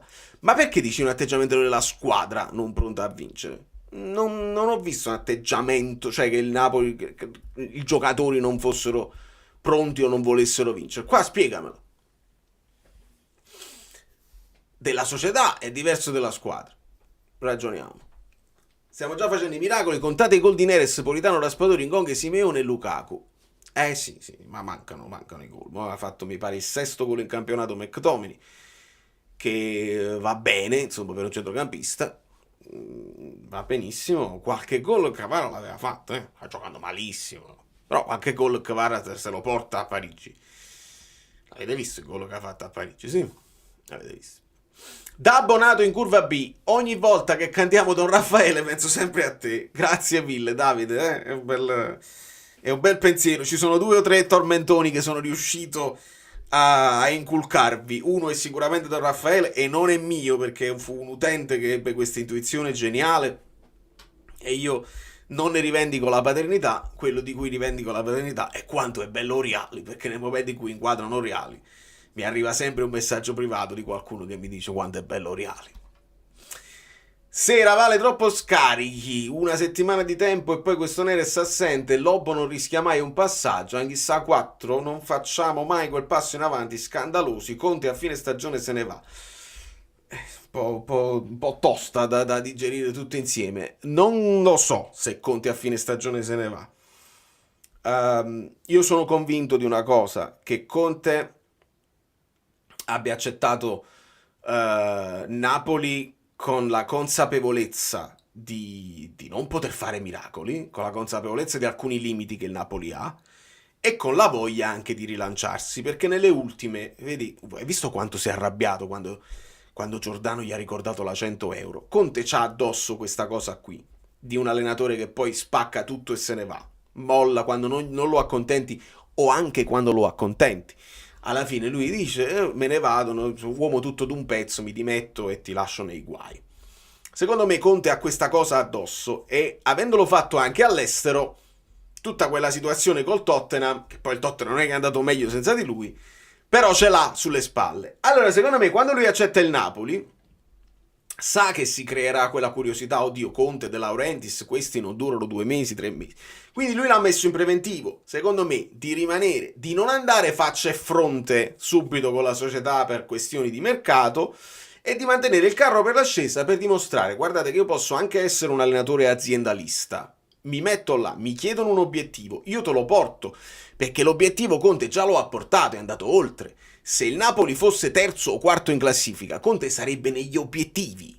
Sarebbe assolutamente negli obiettivi chiesti, perché se è vero che gli hanno chiesto va bene anche la Conference, vuol dire che sarebbe ampiamente negli obiettivi.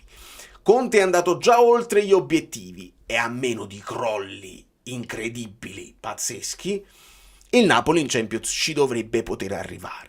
Ok? Non parliamo di meteoriti che devono cadere perché altrimenti cadono. Lo sapete come è funzionato l'anno scorso.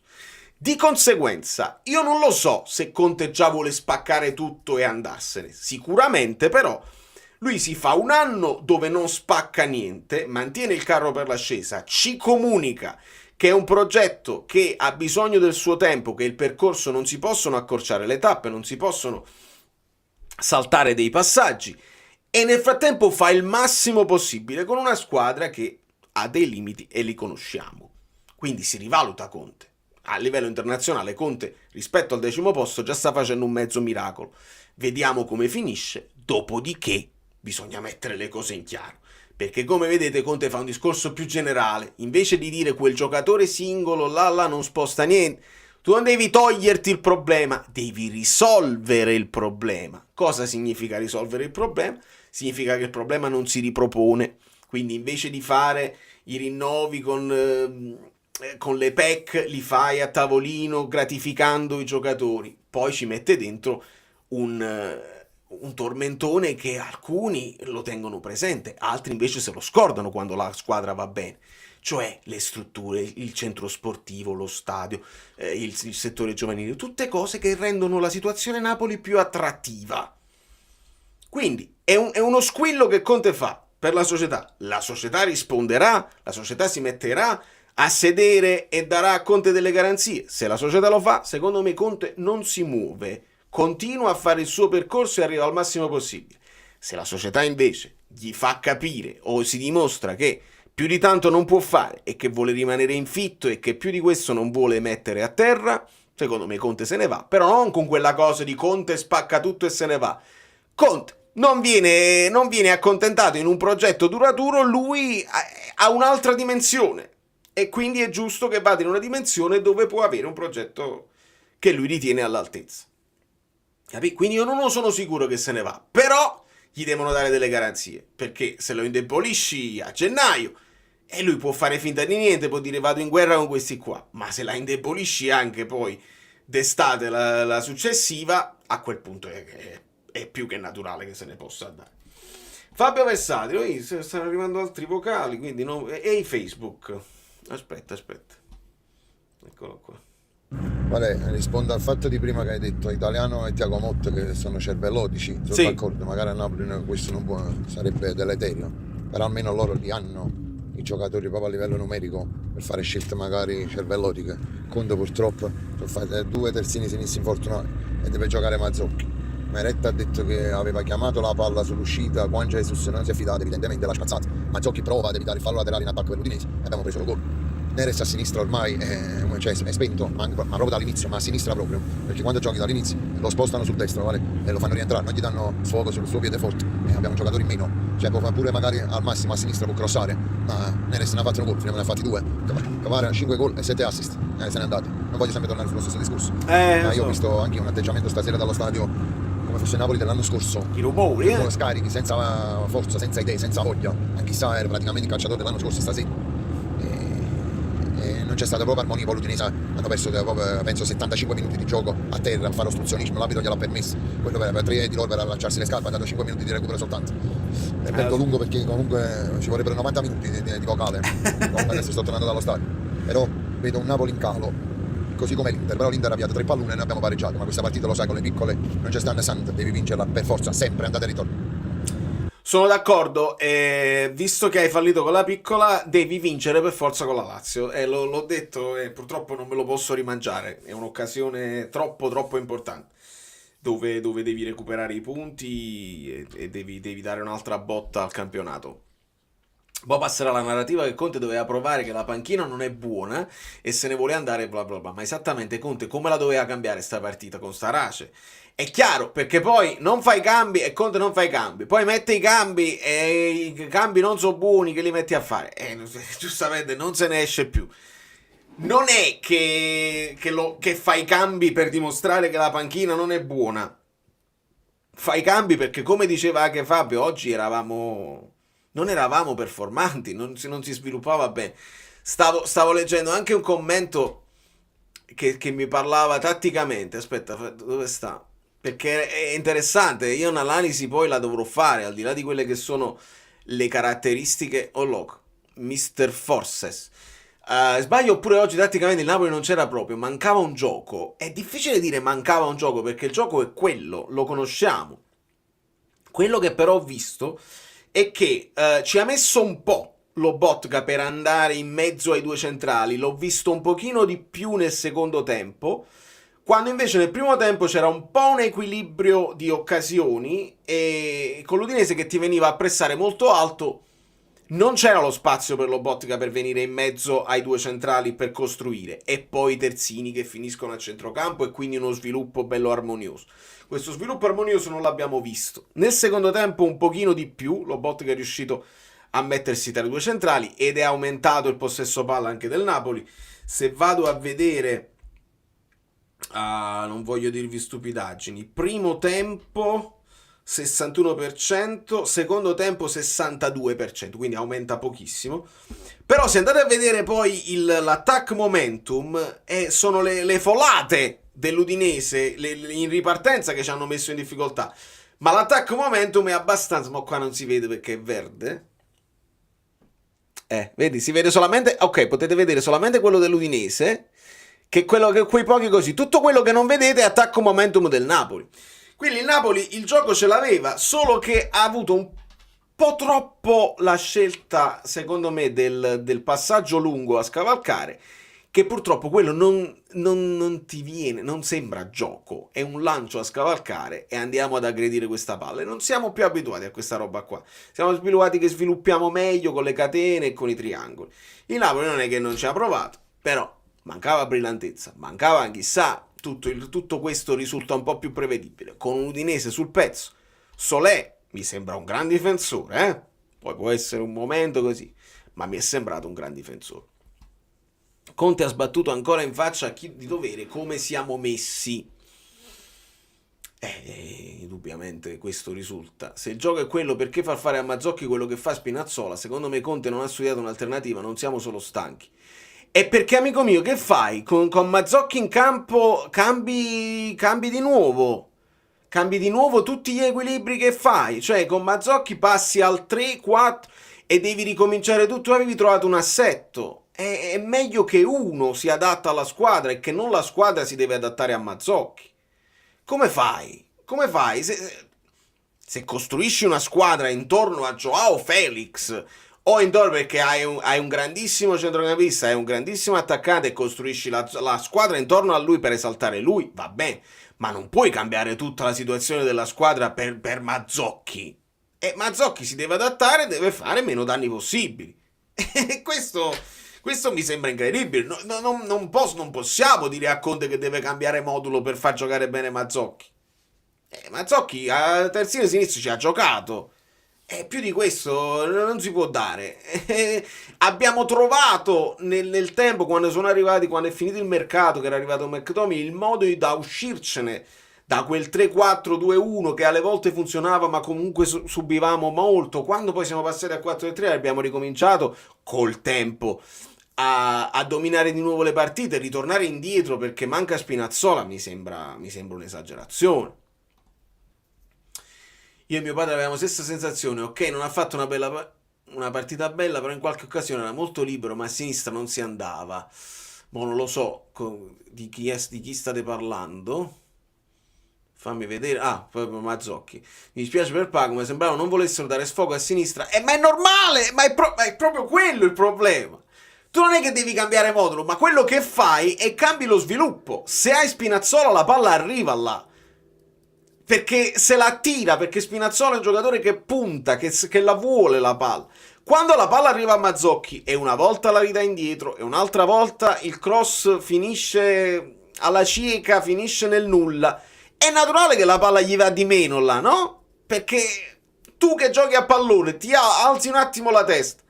Lì è meglio che sviluppo dove sta Di Lorenzo, è meglio che sviluppo dove sta Politano che non là. E questo rende anche un po' difficoltosa la partita di Neres, perché lo sappiamo, Mazzocchi il terzino sinistro viene dentro al campo, Neres ci cerca di isolarlo, ma per come aveva delle difficoltà Kvara, così avrà delle difficoltà Neres, che oltretutto quando rientra sul destro sta dimostrando delle difficoltà. Quando sta sul sinistro è un conto, sulla sua sinistra, ma isolarlo Neres una volta ti va bene l'uno contro uno, un'altra volta no, dategli una mano. Quello che funzionava con Kvara è che Mario Rui, Zielinski gli davano una mano e quindi si creava sempre quel pericolo oltre al pericolo e non lo puoi raddoppiare. Se invece lo isoli solamente a Neres, te lo possono raddoppiare. Al centro Mazzocchi non rappresenta un pericolo.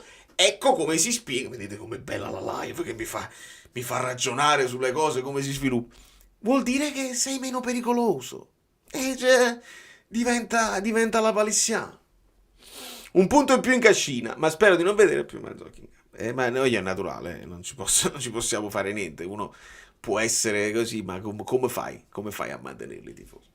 E secondo anno consecutivo che perdiamo per un mese entrambi i terzini sinistri, l'anno prossimo li confermeresti? No, io prenderei Anthony Robinson a prescindere, al di là di Anthony Robinson che era il mio pupillo americano, in modo tale che aprivamo al mercato americano, e con Dorgu mi ero un pochino illuso, onestamente, Pierluigi. Pensavo Dorgu a sinistra, Singo a destra, avevo postato su X le loro mappe termiche. Poi Singo fa anche il centrale, lo dovevi prendere assolutamente. Però confermeresti, come fai a confermare? Spinazzola con un anno in più, tu già l'hai preso che è una scommessa, perché Spinazzola fisicamente doveva essere una scommessa. Spinazzola con un anno in più non puoi fare affidamento su Spinazzola. Olivera magari ogni tanto le salta qualche partita, servirebbe quell'alternanza Olivera-Mario Rui che tanto ci fece bene. Quindi devi trovare uno che ti gioca la maggior parte delle partite e non devi avere anche il mazzo che non si fanno male contemporaneamente. Quindi no, sicuramente qualcosa va fatto e va preso.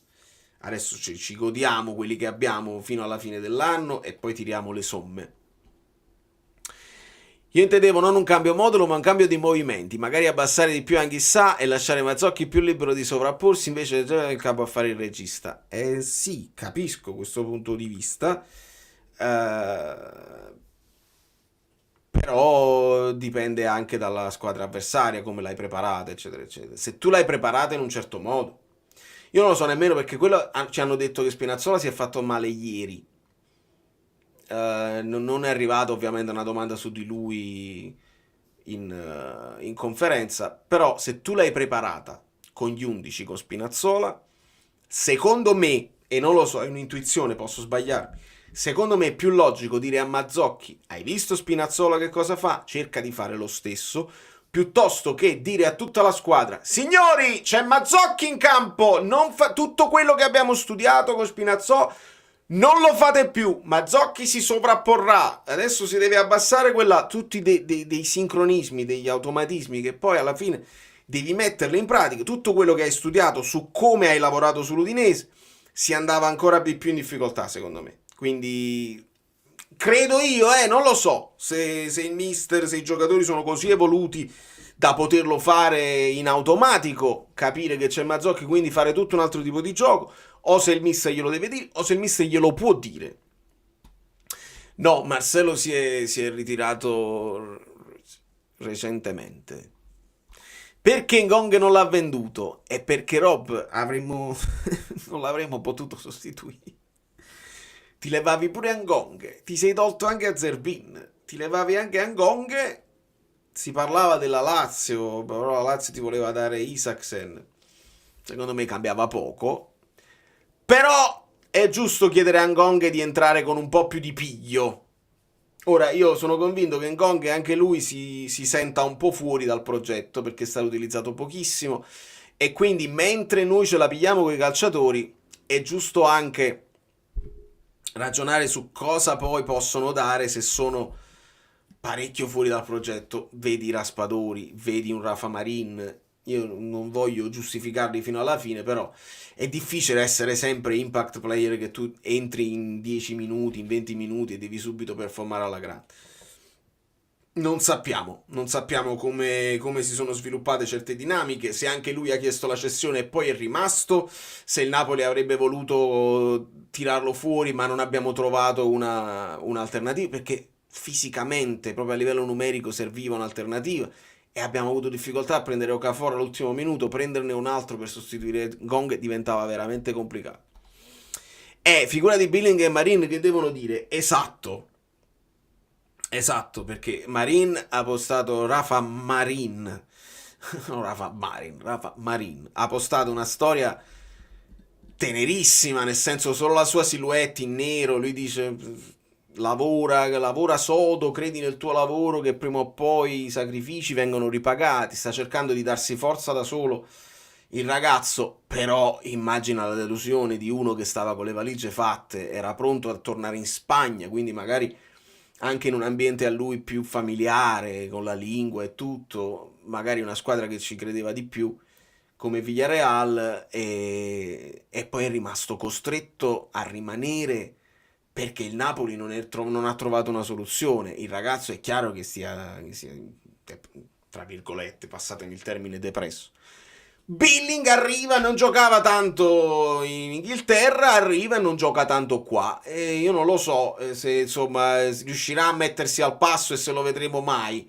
Io vi ho detto, non è Den Donker perché fisicamente, perché tecnicamente non è Den Donker, ma rischia di essere Den Donker se poi alla fine non si mette mai al passo e non viene mai utilizzato. Io non credo che Conte sia pazzo, cioè se Billing è veramente pronto non lo mette perché non lo vuole mettere, non credo che Conte sia pazzo. Io credo che se non lo mette lo vede che non è all'altezza nemmeno di sostituire un Anghissà così moscio come oggi.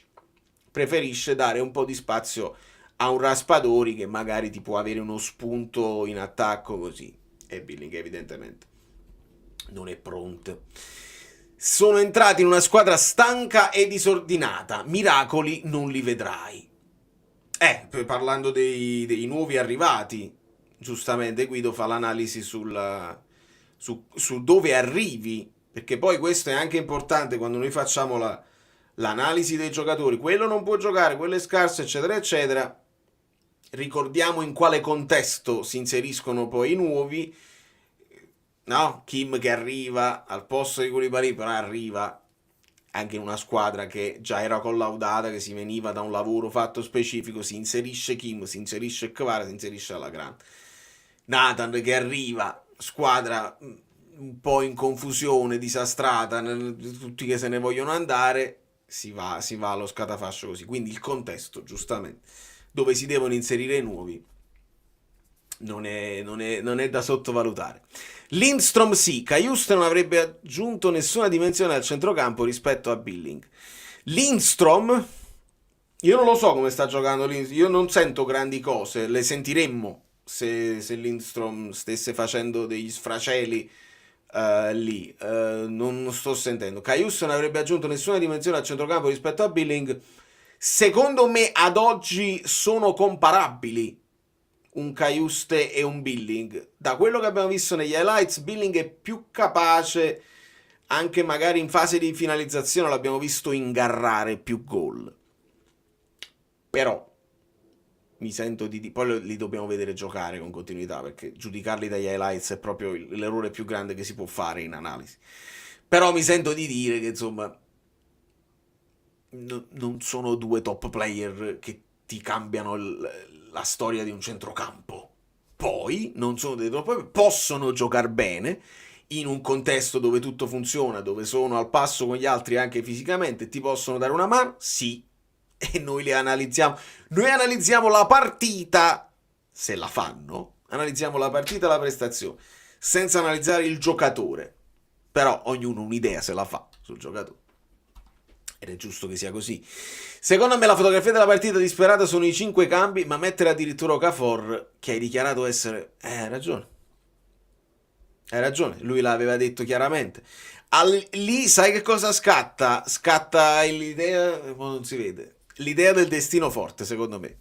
Perché esistono quelle storie dove tu i difensori non li metti perché servono gli automatismi col resto della difesa, metterli all'ultimo così, ma i giocatori di talento, gli attaccanti, anche senza avere grandi schemi collaudati, vedi con Seisao che ti butta dentro, o a Joao Felix ti butta dentro Jimenez, quelli devono avere lo spunto. Se sono giocatori forti col destino forte, entrano e senza un allenamento e vanno in gol. E alle volte secondo me gli allenatori si attaccano anche a questo, dice sì, questo qua non sta in forma, ma vuoi vedere che tiene un'aura incredibile e proprio perché ci aggrappiamo al fatto hanno sfottuto a Okafor, benissimo, Okafor entra con quella voglia di spaccare tutto e improvvisamente riesce a indovinare magari il tiro della domenica, proprio lui, fuori, secondo me ti attacchi un po' a tutto.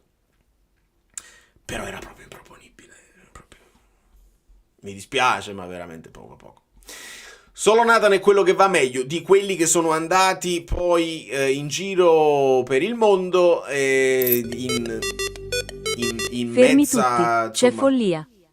Aspetta, c'è follia.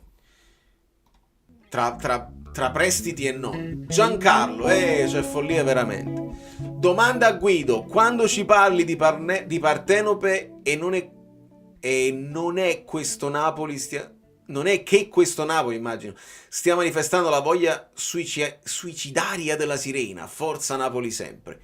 Rimando questa domanda a Guido, che come vedete nei commenti ci sta ascoltando.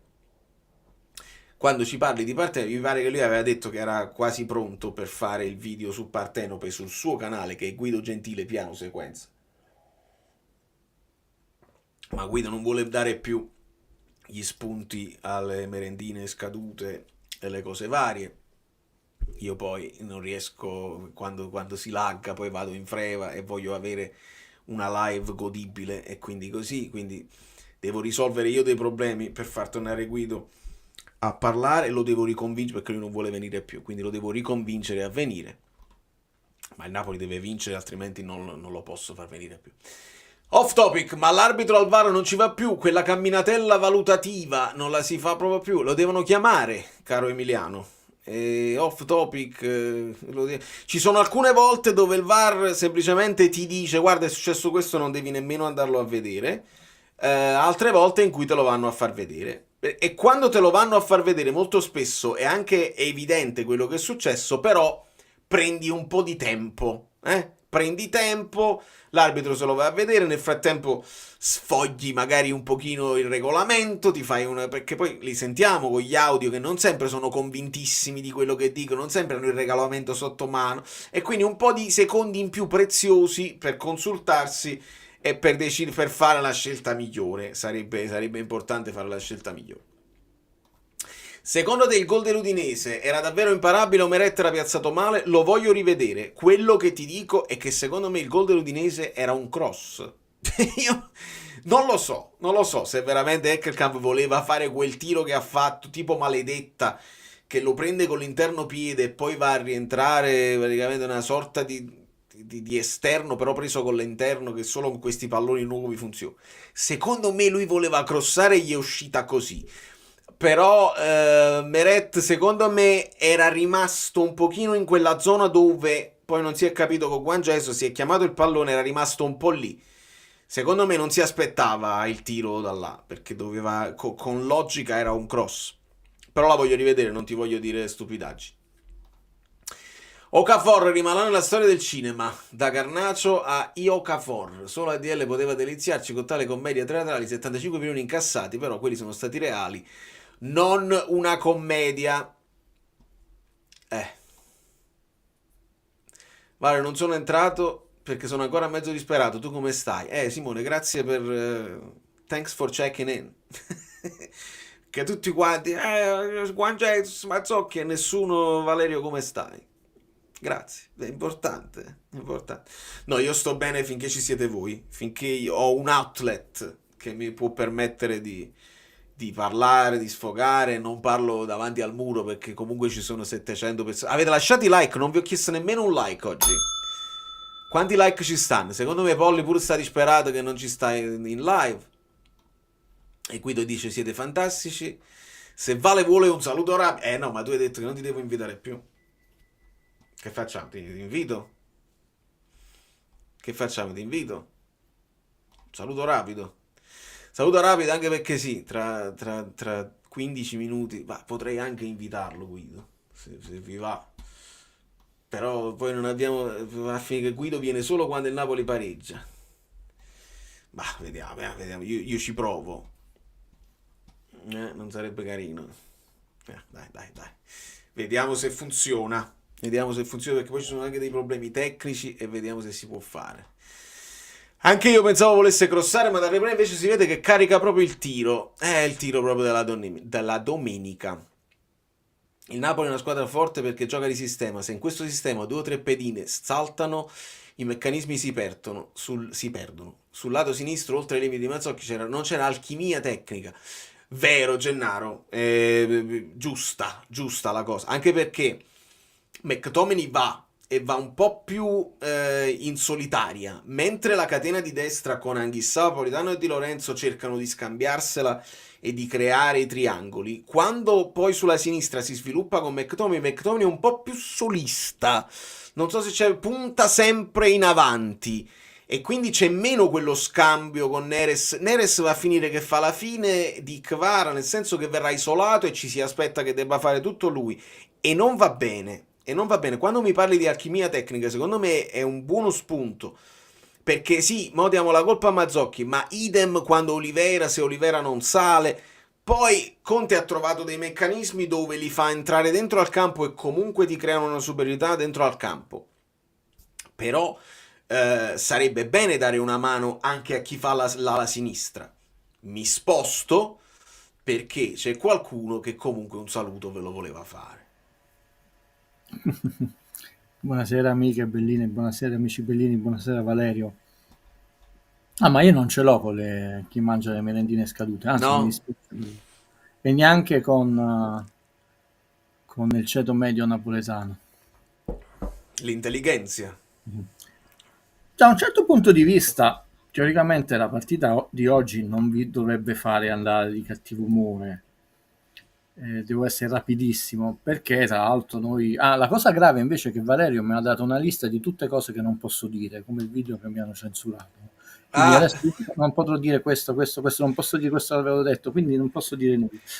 Che sono Criscitiello e tu sei Manuel Parlare. No, non nominare certo perché. perché ci hanno raccontato un sacco di cose. Cioè, il Napoli non deve vincere lo scudetto, non doveva vincere lo scudetto. Io vi ho detto, guardate, vogliamo scherzare al 98%, ma era per scherzo, diciamo, l'Inter è strafavorita, quindi non cambia la stagione, dobbiamo arrivare in Champions. Io l'ho detto privatamente ai ragazzi qual è la giornata, vi ho detto ragazzi questa giornata in una conferenza, ho detto oggi ho capito, è finito tutto già prima di iniziare. Il Napoli è stanco e questo si era capito da svariate partite. È vero che ha vinto 7 partite e siamo contentissimi, ma nulla ti è regalato nella vita, nel senso le hai vinte e adesso stai pagando dazio. Siccome non ha una qualità eccelsa e non è una critica, è un fatto oggettivo e si è permesso anche il lusso di svendere qua la schelia che non serve, tutte le cose, la narrazione tossica che ha fatto arrabbiare Valerio. A me dispiace se poi si arrabbia Valerio, perché non solo perché mi dispiace se si arrabbia un amico, perché ha la responsabilità di tante persone, però a un certo punto chiunque può sbottare. E quindi appena scende questa intensità fisica, questa corsa, anche un'organizzazione meno attenta, che comunque figlia secondo me del fatto quando tu sei stanco sbagli la misura del passaggio, è più corto e più lungo, è un attimo prima, un attimo dopo, e la squadra non ha questa qualità come le sette sorelle, ci aggiungiamo anche altre. Più aggiungi il calendario che cioè, poi si sentono sempre le stesse cose nella trasmissione. Vediamo là, cioè io ho sentito che noi abbiamo affrontato l'Inter allo sconto diretto più 5, ma perché? Perché qua vinci, qua vedete l'Inter può perdere punti, intanto li hai persi 2 pareggi, non aveva mai pareggiato due partite di seguito il Napoli, questo è l'indice della stanchezza, quindi noi dobbiamo arrivare in conference, ha detto Conte, diciamo, dobbiamo fare 20-21 punti. Io credo che 75 ce la fai andare in Champions, si è abbassata la quota degli ultimi posti. Certo è un po' una umiliazione, non nel senso il campionato nel Napoli, perché ho detto noi siamo sempre uno sparring partner per rendere un po' più divertente e epica la vittoria degli altri. Nel campionato a 20 squadre con la regola dei 3 punti, su 20 campionati 16 volte chi è stato campione d'inverno ha vinto il campionato, solo 4 volte no. E di queste 4 volte 2 il Napoli, poi una volta l'Inter vinse il Milan, una volta il Milan ha vinto l'Inter, quindi non è al 100%, però 16 su 20 è, insomma, è una certa garanzia.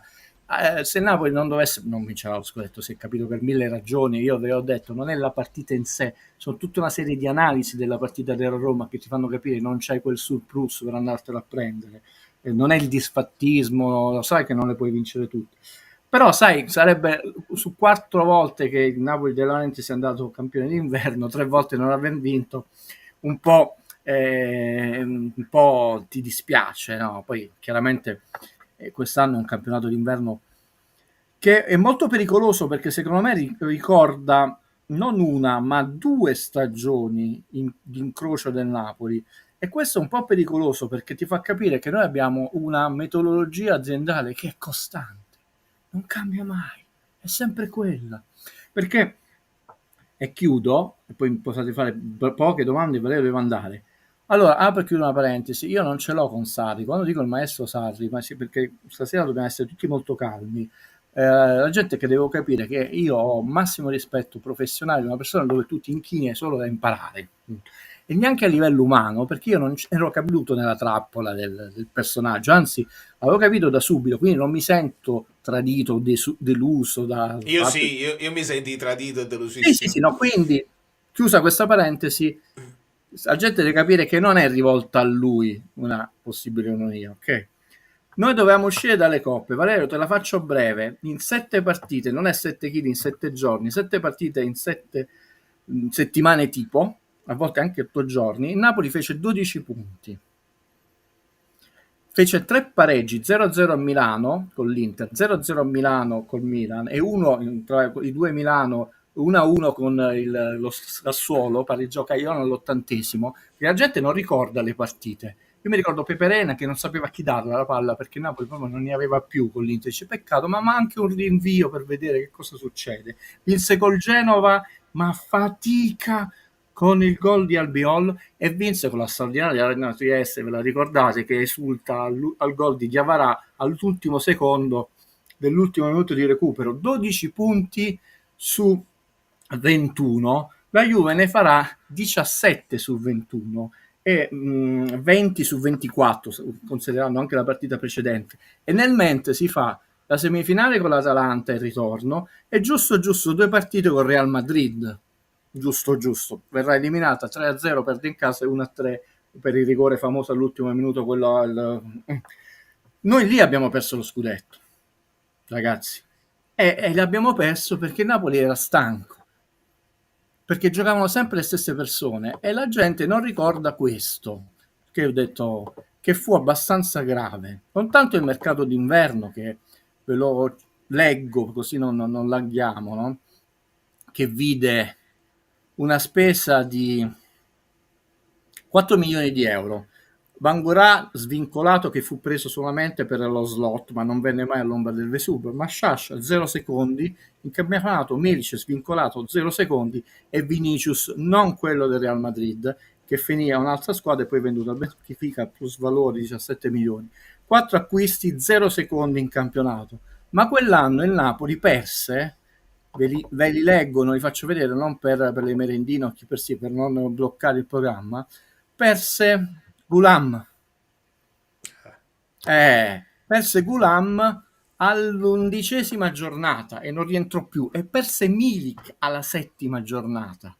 Quindi Napoli perse il suo terzino, la gente non ricorda, Orsato, no, il Napoli l'ha perso perché era stanco, perché bastava andare a Torino con uno di quei pareggi che era una vittoria, a 2 punti sotto, andavi un punto sopra e il destino era nelle tue mani, perché noi siamo andati 4 punti sotto, abbiamo vinto ma sempre un punto sotto eravamo, cioè perdemmo Milik e Gulam, acquisti 0 a gennaio, ma non solo, cedemmo Giaccherini e Maximovic, vabbè non giocano, non servono, cioè la squadra... Maximovic in Siberia. Bravo, cioè la squadra erano veramente 13 piccoli indiani e sono morti, cioè, e giocavano sempre gli stessi, tranne la squalifica di Albeone alla 31esima, e poi ovviamente Koulibaly, perché prima a Firenze, poi per doppia ammonizione che li aveva accumulati, e Jorginho nella stessa partita. Poi giocavano sempre le stesse persone, avevamo un cambio, Chiriches al centro, nessuno come cambio di Caleon, che fece tutte le partite 38 su 38, Alan 38 su 38, non ve li cito tutti, però Valerio ha citato una cosa molto interessante, la stagione di Ancelotti, che mi fece arrabbiare con un determinato personaggio, non io, lui con me, perché noi cedemmo, anzi, che avevamo fatto di nuovo 44 punti, vedete la simmetria, la Juve ne aveva fatto mi sembra 52, insomma, o forse di più, poi controllerò, e noi arrivammo sesti nel girone di ritorno, però era sicura la Champions League, arrivammo secondi, 79 punti, non ho bisogno di ricordare, quindi fu una cessione non d'azzardo, lo sappiamo che arriviamo in Champions, allora mi sembra il miscuglio di 2 stagioni. È chiaro che non abbiamo la rosa più forte, probabilmente non vinceremo lo stesso con 2 acquisti eccetera, ma sicuro non solo non ci stai provando, ma stai facendo di tutto per dire oh cavolo, forse vincerlo, perché io vi sto dando tutti gli aiuti possibili e immaginabili, non solo non rafforzo la squadra, la indebolisco, perché Kvara non ha vinto il premio dato dai tifosi, ha vinto il premio dato dalla Serie A come giocatore più forte l'anno dello scudetto. Qua sembra che è un brocco, qua chiamano personaggi famosi, no, ma io ho voci da Parigi che non sono contenti, gol, assist. Niente di me, ma manca arrivato, già non erano contenti. No, Valerio, la disonestà di chi si dice costantemente, che dice io sono onesto, che poi tra l'altro avete visto non l'ha manco giocato in Champions League, e il collega non lo corregge. Non può giocare per regolamento, lo devi dire, caro collega, hai detto una stupidaggine, deve finire il girone di 8 e poi può essere messo... No, ma chi l'ha detto sta cosa? No, non te lo dico. Io lo accetto da un tifoso che non può essere informato. Un giornalista come me l'ha detto e il collega non l'ha corretto. E qui capisci che è una narrazione tossica. Però vi voglio fare un'altra narrazione, quella che ha fatto arrabbiare Valerio, perché poi sul fatto che un giocatore può essere bravo, non bravo, non è come qualcuno mi ha attaccato di chi il tuo cocco ti è simpatico. Prima dell'infortunio Kvaratskhelia ha giocato tutte le partite, tranne la prima dove era mezzo infortunato, tutte da titolare, aveva accumulato 1165 minuti poi Neres 289, Gong 118, Politano 1177 e Spinazzola 317.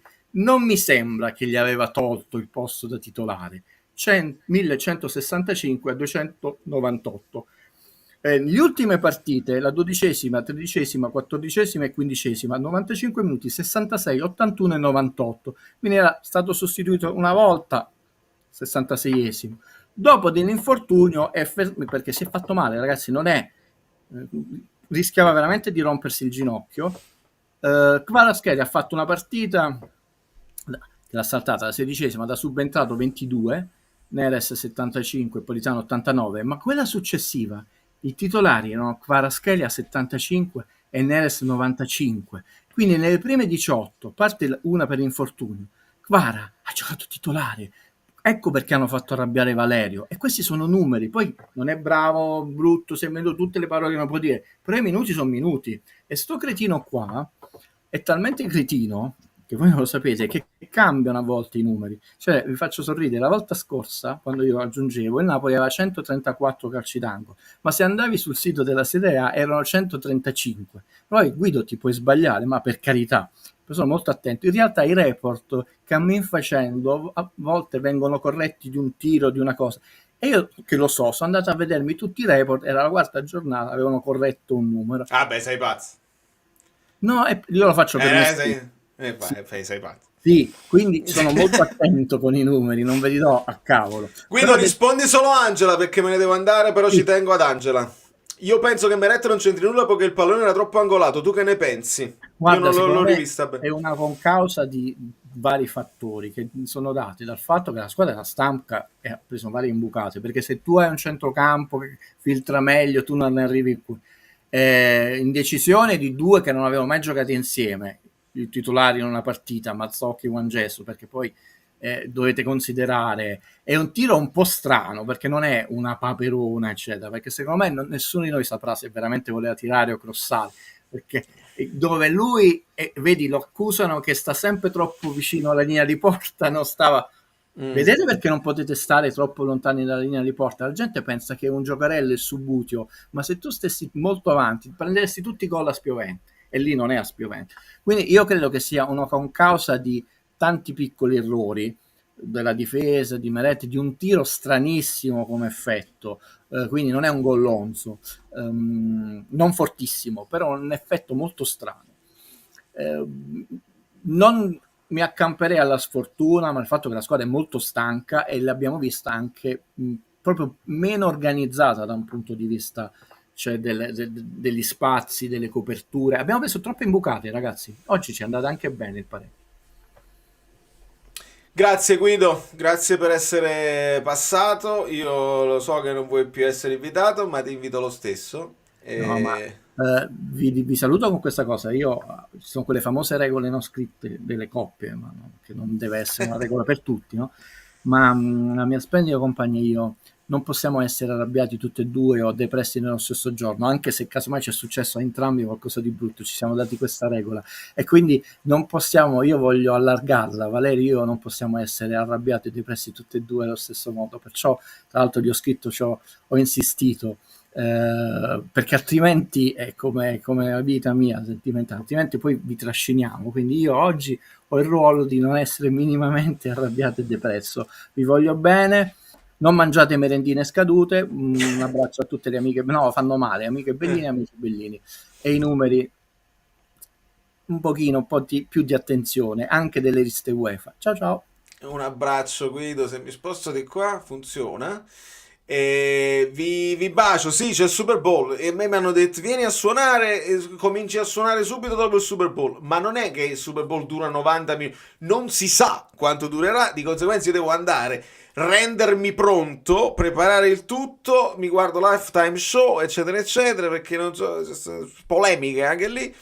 E vi bacio, i like per Polly che è andata allo stadio, che poi è arrivata, eccetera, eccetera. Vi abbraccio, non vi pigliate colore, sto più pigliato colore io forse che alcuni di voi, però andiamo avanti. Se siamo d'accordo con Conte che il percorso può prevedere anche degli inciampi e delle cose, questo è uno degli inciampi.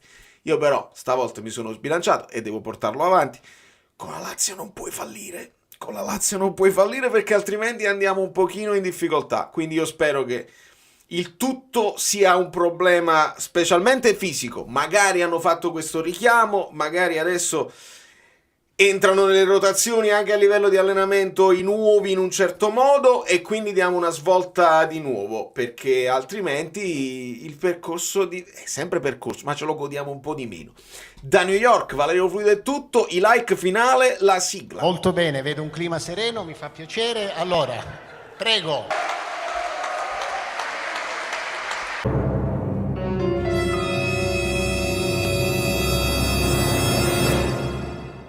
Guido dov'è? Sei lì.